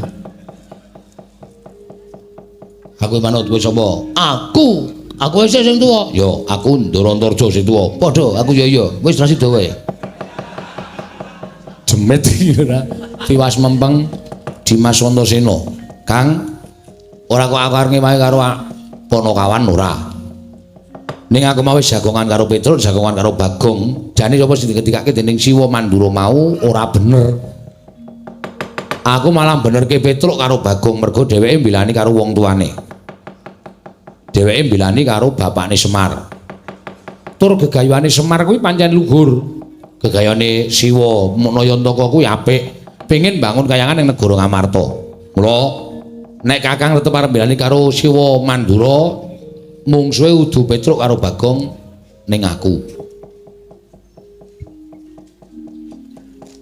Kuwi ngejak apa aku manut. Ayo, Jo, berbicara, Jo. Bagiamu, Jo. Kok ngrasa melu-melu mundura. Ana melu-melu tak ajar dhewe kowe. Nggih. Kok bali, Gong? Arep diajar dhewe aku. Malah ngrekoso aku. Seneng kene wae, Truk. Rasa melu. Nah, ngentel ora? Setan ki. Wis tak omongi nek es tehku kok dientekke. Ala ya wong Isih apa kari prongkolane? ya kene tak mung Nggo mut-mutan ra ya lumayan. Wis prongkol kok nggo mut-mutan ngono ya Dimas. Ya. Saiki aku mung kari manut. Sampeyan ngejak piye aku ya wani. Mergo aku mbelani Ponokawan. Tur to sampeyan kudune ngerti kan. Sampeyan ki tau tate nampa pangudange Petruk, tau tate dimong karo Bagong. Kok mung perkara kaya ngono kok sampeyan nggugu karo ngendiganing Siwa Mandura. Terus sampeyan arep mentolo karo Gareng karo Bagong utawa karo Petruk. Ora ya malah saru dinulu to. Kawula sak Ngamarta iki do ngrasani kabeh nek nganti sampeyan ngajar karo Petruk karo Bagong do ngudarasa kok do ora ngerti males kabejianing Ponokawan. Kok mung perkara diwaduli karo Sinuwun Mandura kok terus mentolo karo Ponokawan. Nek cara aku isin nek cara aku. Mula perkara iki rasa dadak digawe angel sampeyan ambles bumi wae. Monggo nek kepekewuh ketemu karo Siwa Mandura, ambles bumi tak kancani ning jero bumi rembugan karo aku. Wis ngono wae, mbangane kesuwen. Iya Dimas, iya. Tinimbangane mengko sampeyan malah konangan Siwa Mandura ditakoni pira-pira sampeyan rasa wangsulan, tinggal lunga, tinggal ambles bumi. Siwa Mandura ora bakal iso nusul ning jero bumi. Iya Dimas.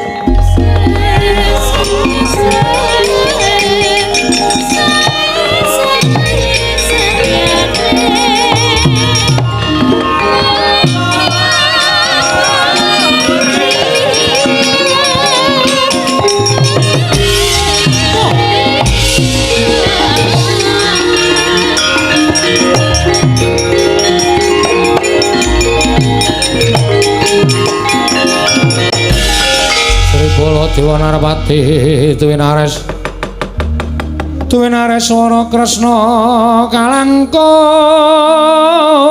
tresnanira marang Dyabanon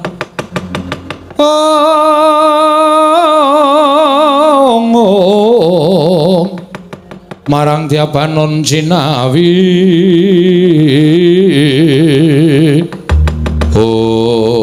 wah manuswaning jajalan surtaning bawana iblis lanat. Wah, Petruk kentong bolongso ngewawake nata Mandura Prabu Baladewa. Petruk, Bagong ora bali saka negara Ngamarta, gretel negara Podaki Buma.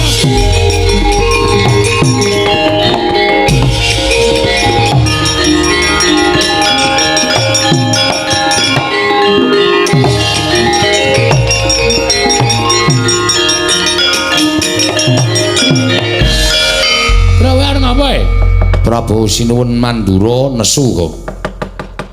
Bengok-bengok Petro kantong bolong ora gelem bali nang karang kadempel aja takon dosa gretel nenggala jeblok wetengmu. Terus aku tak maju le, kowe bali. Ngono bapak takon? Bapak takon omong. Nek Petro ora bali 3 dina tekane seminggu kok nyelameti tekan nyewune. Pesene aku mudar. Tru ora ngono lho, Tru. Kancaku sapa? Ha isih ana gareng kok. Gareng iki nek dagelan ra kompak karo aku. Mesti kobong.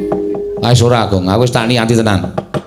Wis rasa ndak tok gondeli, rasa ndak tok piye-piye iki. Minggiro. Kalakonane le, aku ora wedi harus Mandura. Ming aku njaluk tulung karo kowe. Tulung apa? Golekno gaman. Gaman kok apa? Gaman nggo nandingi Prabu Baladewa. Oke, ya. Saentuke kowe tak sileke bakul degane. Ya wis ra. Ora apa-apa. Ngati-ati ya, Truk. Mulya kok. Apa sing kedadiane negara Ngamarta ki aturno Bapak.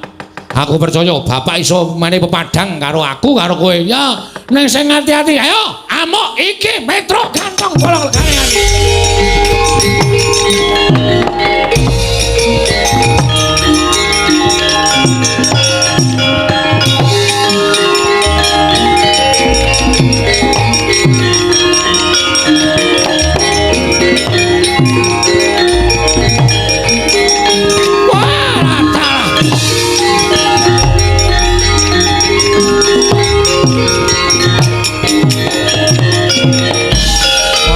Mane jajalan ate iblis lanat.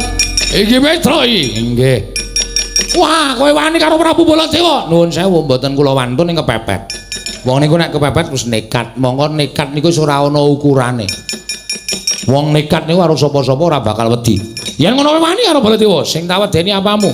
Ketiban Kyai Nenggala, Alugara iki pamunahing satu sekti tamake Gunung Jugruk Segara Asat. Wis, iku tau nggo nyolong degan ping 3 ra konangan. Padha ampuhe mati tenan aku, mati sama mati.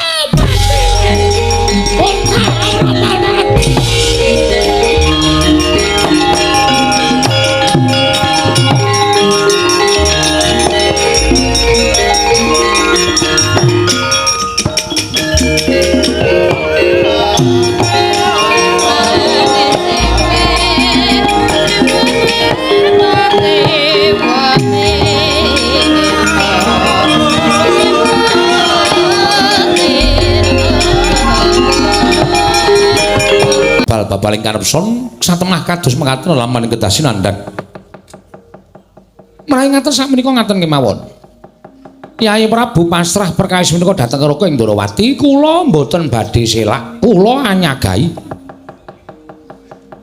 Kesagan paduka Kanjeng Koko Prabu, namung kemawon kula nyuwun ngambil pustaka Jamus Miyang Jimat Lima Sada. Supados anambak rengkaning raja. Pusaka kula beto wangsa dhateng Negari Ndrawati, mangke menawi Negari Ndrawati sampun ketingal padhang. Pusaka tumuli kula kunduraken, tumuli kula badhe ngupadi dhateng Petruk wonten pundi Petruk kantong bolong Kyai Prabu Ngamarta. Manggat Kurda Surma Pangga, wagut Katinyoma wukyat iro wang-wang menika saestu Koko Prabu. Kula nuwun sewu menapa kula nate dura kaliyan kadang-kadang kula para Pandhawa. Menawi itu kula mekaten kula namung ndederek Koko Prabu monggo pustaka kula aturi nampi. Nanging menawi mangke Negari Ndrawati sampun ketingal padhang, kula aturi ngunduraken pusaka tumuli angupaya wonten pundi dunungipun Petruk. Inggih ngestaken dawuh Koko Prabu. Nggih.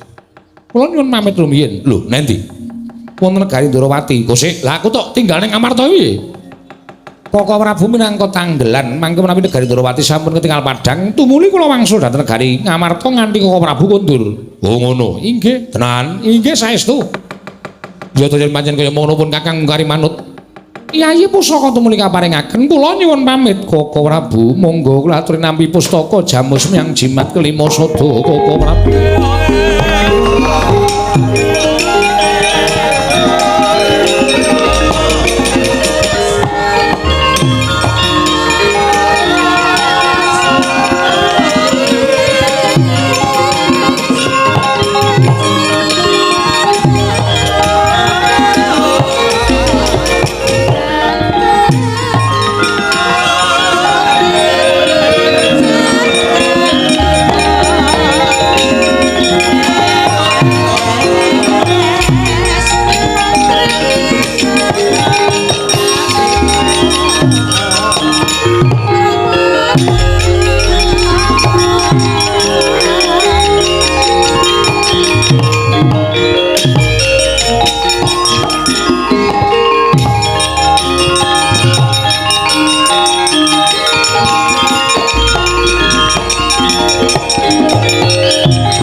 trisang kapirang rinangkul rinangkul kirempit-kempit dosang reknaning bawana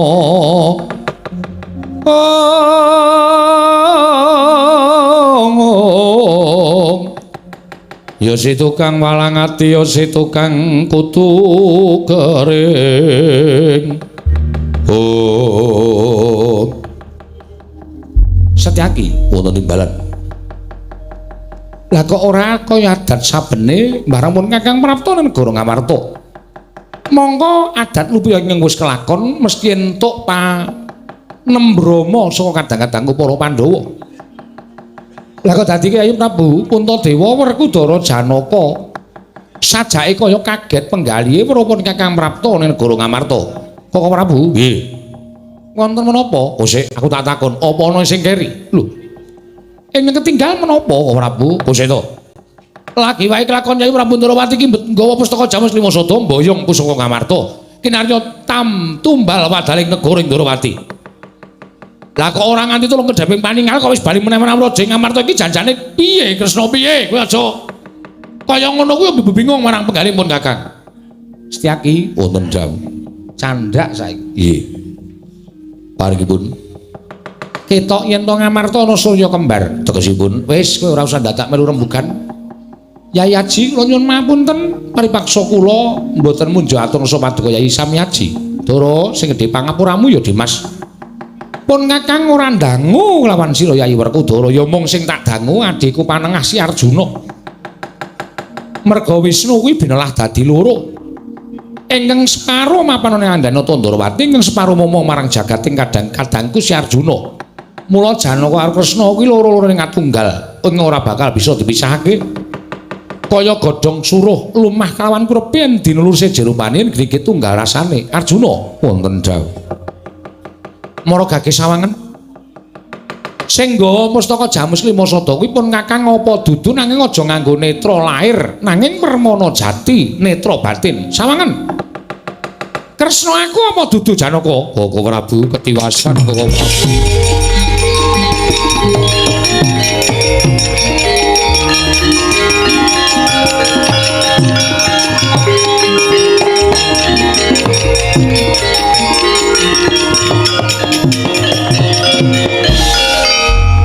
Prabu mboten nginten babar pisan bilih negari Ngamarta kedatengan telik Mangindrajala ingkang mimbu paduka Kanjeng Koko Prabu ingkang dusta pustaka Jamus Kelima Sada Werkudara Si Adi mireng to dudu caping nata Ndrawati nanging ature adimu Arjuna sing nggawa pustaka Jamus Lima Sada kuwi dudu aku Werkudara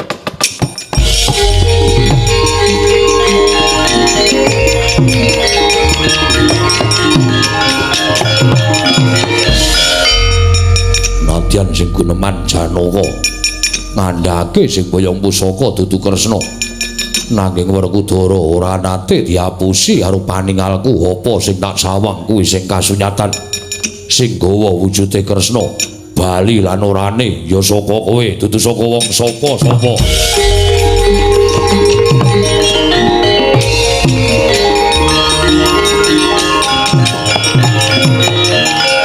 Janaka mau guneman piye Janaka mau guneman piye ingkang beta pustaka Jamus Lima Sada sanes kula nanging maling ingkang mimbana Tandrawati wah setan las kuwi arepe dhewe yen perkarane kaya ngene iki bakal angel diudari perkarane kaya ngene iki bakal angel diwenehi pepadang mula borong karo Kresna bener ucape Werkudara ilange saka kowe baline saka kowe mbok ora weruh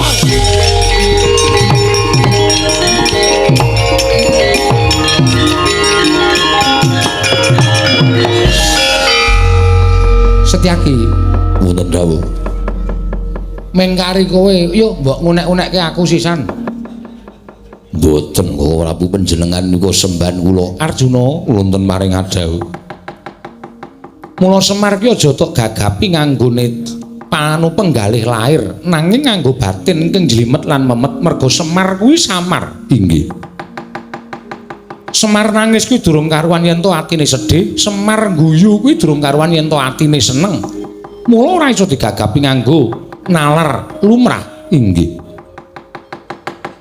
Semar ngerti yen to negara Ngamarta bakal ana mendung kang dadi udan. Ingkang budidaya mayungi aja nganti udan mau tiba, nanging wis kebacut tiba. Arjuna wonten dawuh. Ayo tak kanthi ning Karang Kadempel. Nyuwun pangapura kelawan Semar Badranaya, sakreh dawuh Kyai Semar, kowe karo aku kudu Kestupada. Sawawi Kaka Prabu kula dherekaken. Iki kuwandhane kula ruktine sak tatane panembahe Petruk. Arjuna kula wonten paring dawuh. Aja silak marang dawuh Kakang Semar, ayo budal dina iki Yayi, monggo Kaka Prabu kula dherekaken Kaka Prabu. Lang-lang ing dia mangungkung.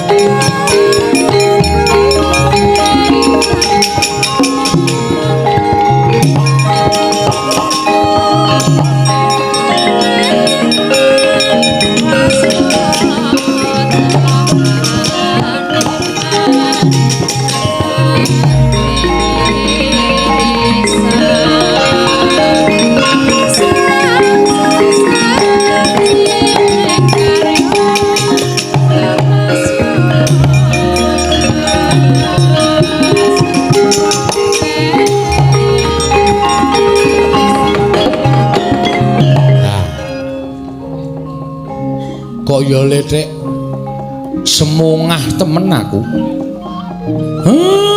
Lah sinuwun Ndarawati tak pasrahi pustaka karo goleki Petruk Ndara Janaka ya semono uga. Ah, ndak dikira ora nyambut gawe.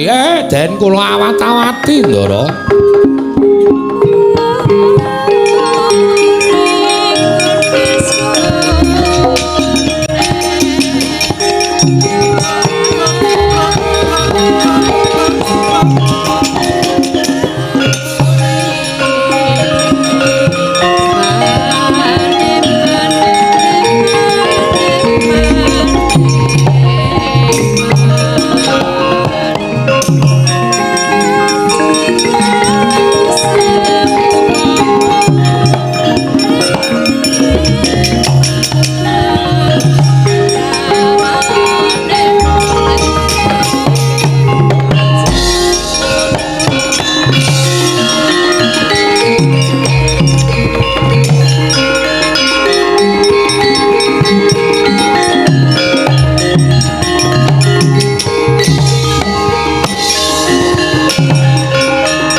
Hanggro sesumbar lindho bumi kuncing kumaludha kuntur ketup lumembak penyukang kumambang dosang Wisnu Bathara pati wonten dawuh nganti tak riwangi budal saka negara ngawu langit pepundhenmu aku Prabu Dewaningrat mong kepengin nyusul karo Bapa Begawan Dewa Kahana nggone nalika semana kepengin nglulusake penjangkaku lenggah dampar negara Ngamarta.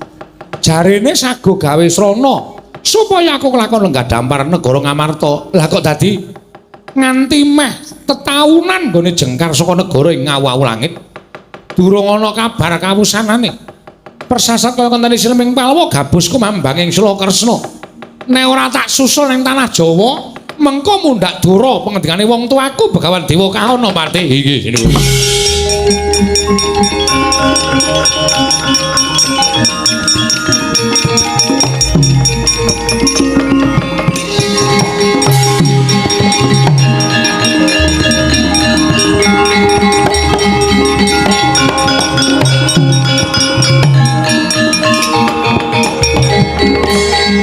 Bapa Penemban, anak Prabu Dewaningrat, lah kok malah sumusul ning tanah Jawa. Inggih.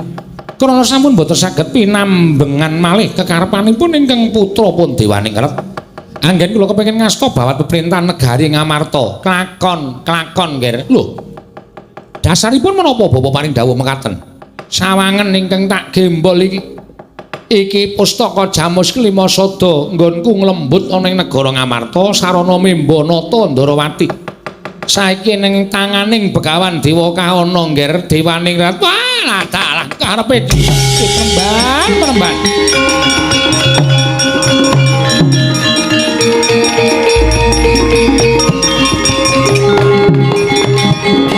Ngaturaken panuwun ingkang tanpa pepindhan.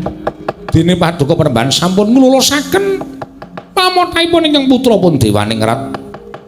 Ayo gandeng sira wis tekan tanah Jawa, sisan gawe Pandhawa dirangket. Pandhawa kelangan pusaka iki bebasan wis ora duwe kekuatan apa-apa. Mateni Pandhawa ngel mijet wae ngranti dibacutke. Monggo Penemban kula dherekaken. Ayo ketapna para wadyabala kabeh nggih.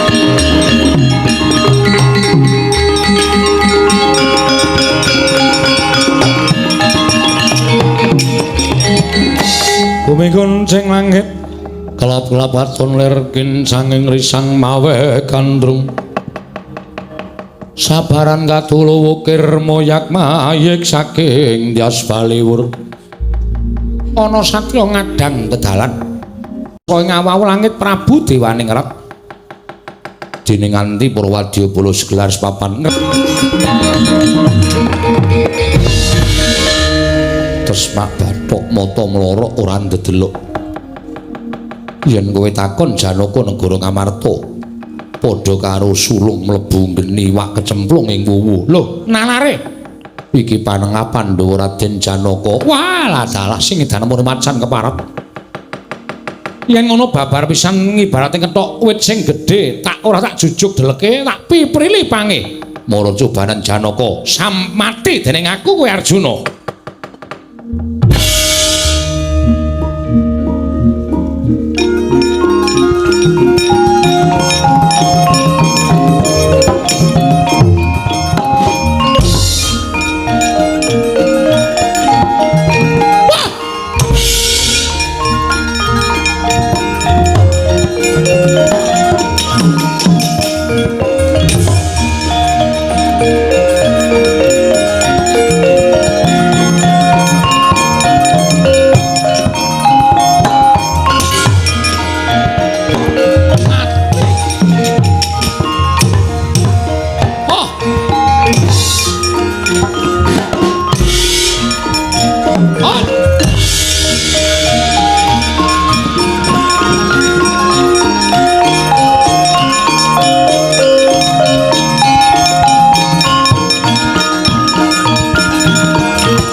Dadamu wah edan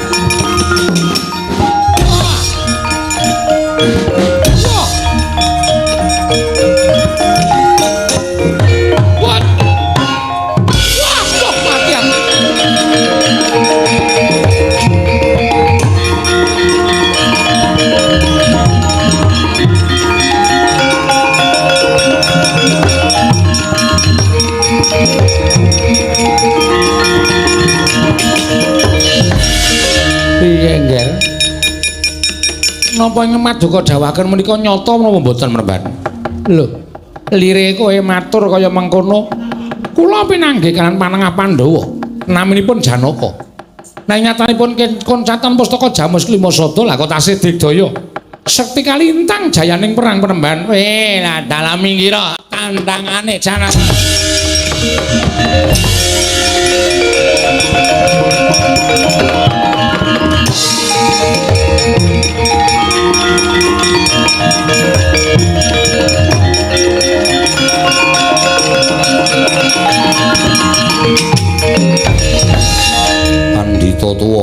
tuane dewane ngrek. Aranku Dewa Kahana. Kowe ingkang nyidra pustaka Jamus Klimasada mestine ngono ora bakal tak ungkuri nanging tak dodol lakonku ora tok balik tak pecah siramu damu dadi wanda kowe pati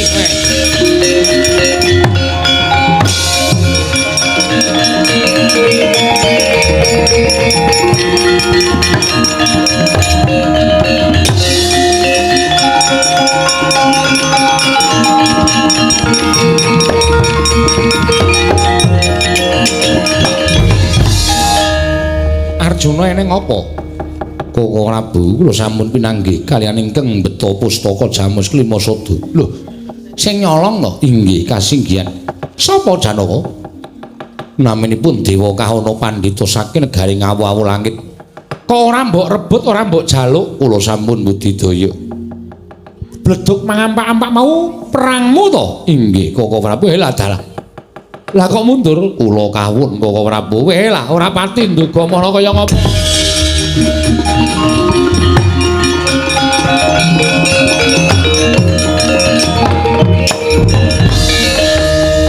Kendhita Yot mimang kadanga dewa ora menang karo pendhita tuwa kae. Lajeng kados pundi supados anggenipun saged ngrebat pustaka Jamus Klimasada. Becike golek jago Janaka wonten pundi? Wis ta melu pun Kakang Swawi kula nderekaken.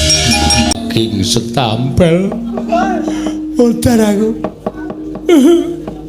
Petro aja nangis kowe kok wedi karo aku kowe pangling karo aku apa piye mboten pangling wong ya ora tau ketemu kowe tau tate srawung karo aku pirang-pirang abad kepungkur nalika menungsa durung mudhun ana ing jagat menungsa urung ana ning jana loka sing ana bangsaning jin. Kowe tau tak kula wenthah kowe lali karo aku, Petro. Mangke riyen to sapa ya pirang-pirang abad sing arep ngeling-eling ya piye? Kowe jenengmu mbiyen dudu Petruk nanging Pecruk. Kowe ditekel Semar ditututi awakmu tumuli dipek anak karo Semar. Astagfirullah. Bapak lo? Iya. Aja bapak.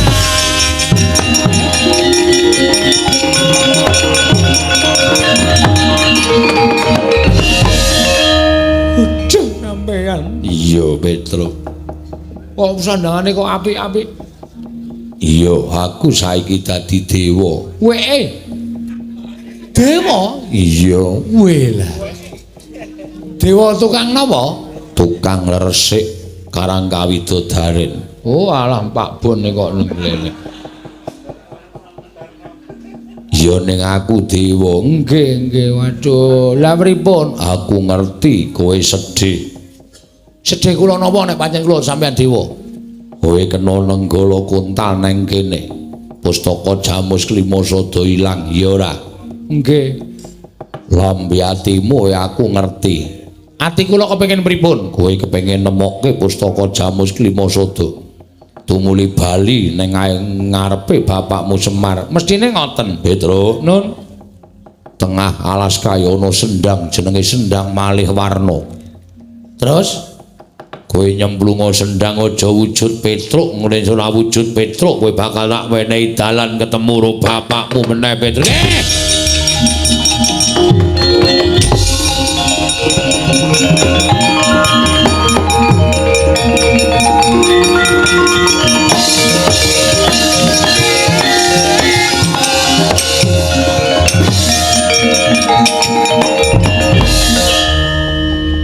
Mbok dadi ki wong bagus apa piye? Dadi kok wong tuwek kaya ngono. Dadi wong bagus meneh ana sing kepencut malah masalah. Wis ngene iki wae Rama. Ya, kowe nganggo jeneng sak karepmu. Aja lunga-lunga saka kene dhewe neh ana ratu teka. Sinten? Kowe apal karo ratu mau. Tulungono Petruk tak nehi kekuatanku kowe bisa digdaya Panakawan. Ngaturaken panuwun Kanjeng Rama. Wah.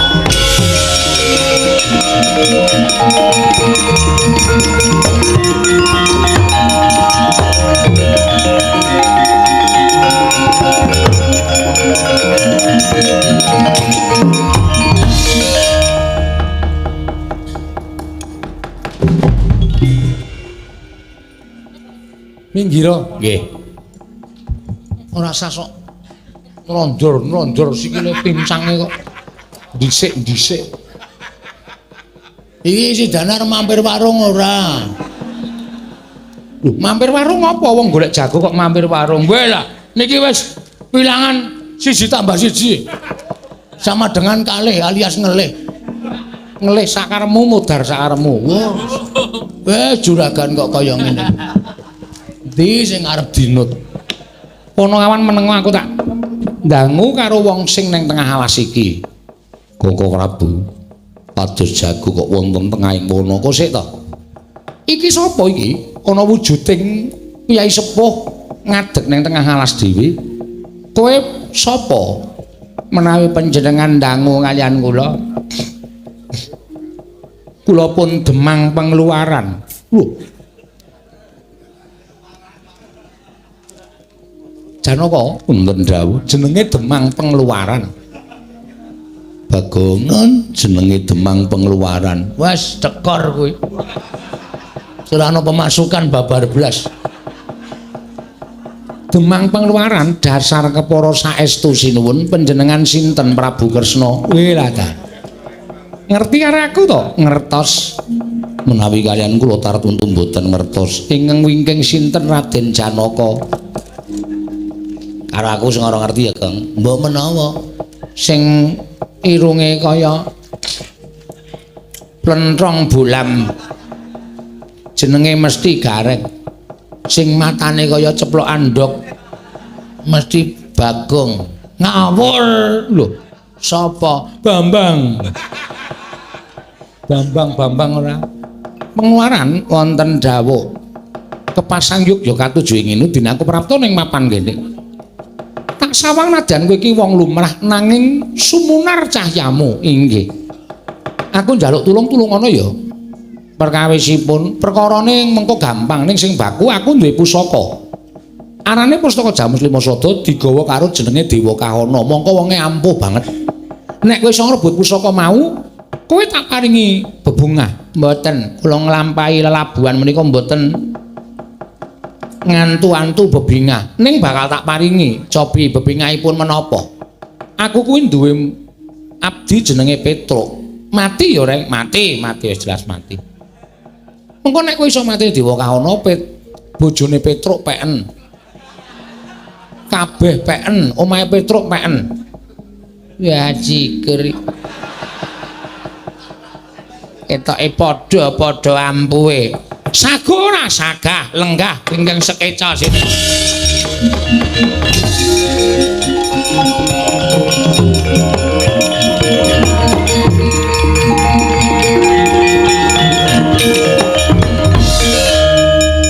Koko Prabu kok gumujeng menika sinten? Ceniningan ora? Nyuwun pangapunten. Menapa inggih? Edanane.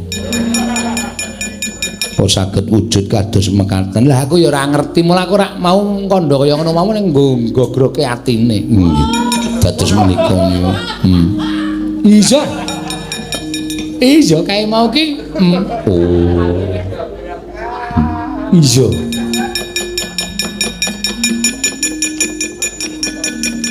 Sinten Tandara? Kuping mundi. Iki lho. Kuping karo ndas kok meh padha.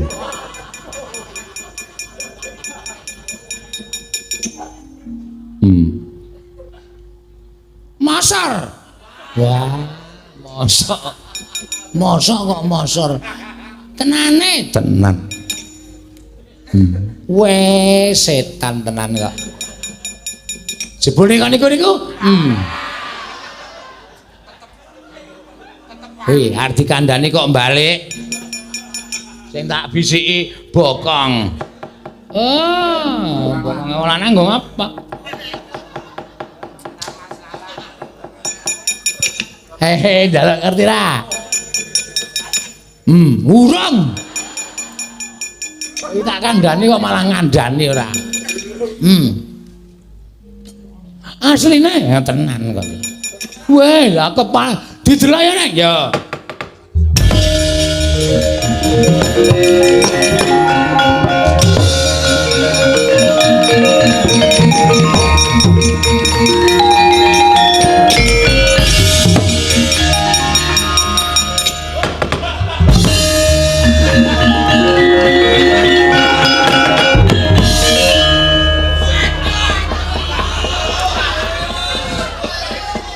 Gugu karepe dhewe.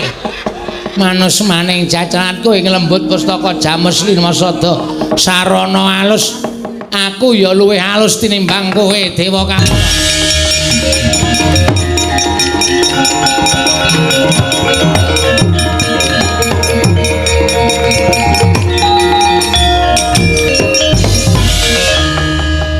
Penemban. Kula menika ngantos bingung piye? Majeng perang mundur kawon lajeng nyuwun pambiyantu, majeng malih perang kawon mundur nyuwun pambiyantu. Mbok samenika ngaten kemawon. Pustaka Jamus Limasada kula suwun.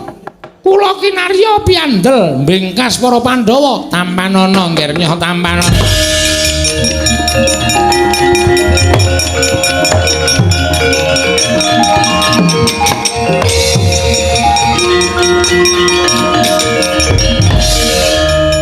Ayo kowe ngaku Digdaya ora bakal menang karo Bambang Pangluaran hoyakan leganing atiku. Wah, aku karepe.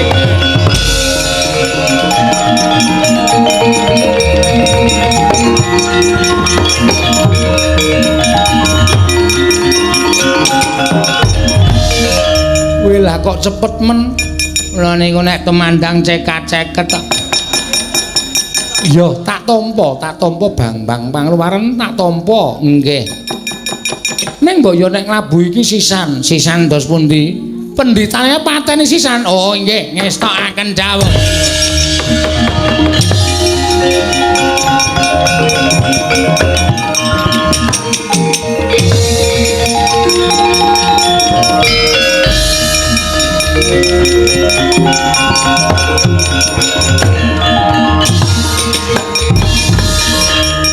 Iki sing nyolong pusaka malinge iki kowe.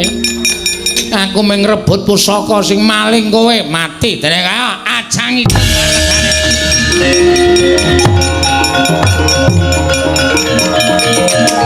Wah, ayo. Oh, darbe. Opa. Ayo amo.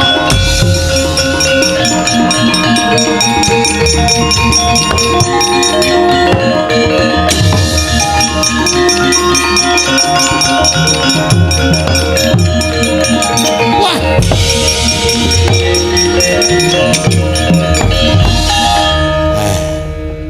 Syukur nek kowe ijik urip. Lho iki sapa kok ngerti-ngerti muni ijik urip, ijik urip. Urip bae wong lengane isih. Omongane iki kok kaya omongan sing aku wis hafal. Senengane mentake omongan wigati. Iki nek ora kowe tange kelakone. Ayo, aku sapa? Aku sapa? Aku sapa dupak raimu mudhar. Kowe Petruk lho kok. Acara.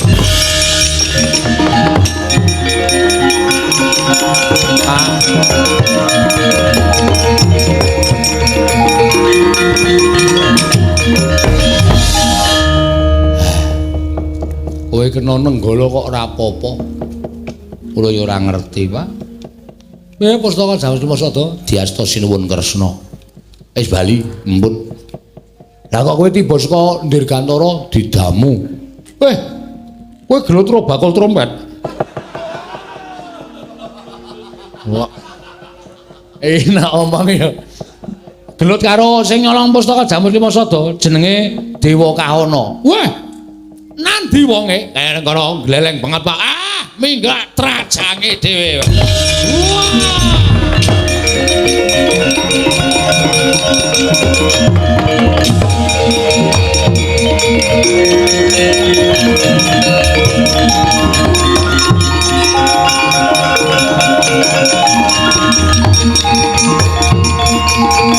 Wah.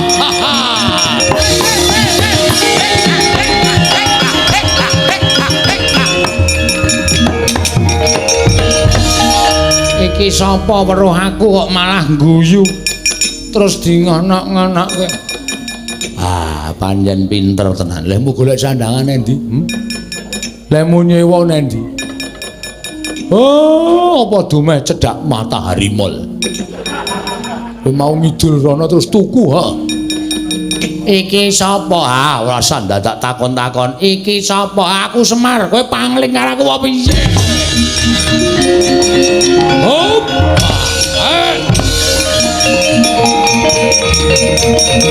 Wah. Oh. Oh.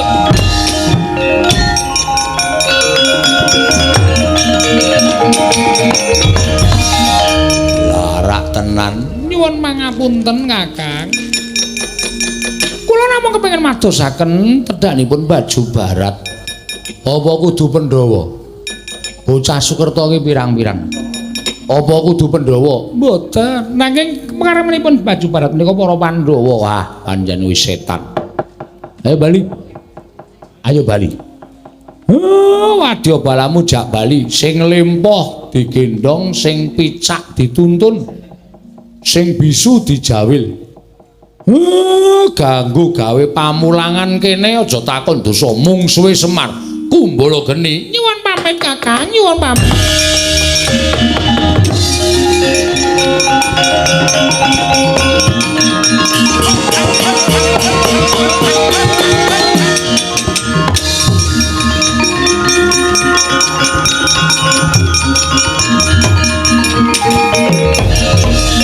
Kanjeng Ibu sampun wujud kados mekaten. Dewasrani aja mbok bacotake, Dewasrani sing tunggu tanah Jawa wis ngamuk punggung Kyai Semar Badranaya Baliya mangane kewirangan Dewasrani.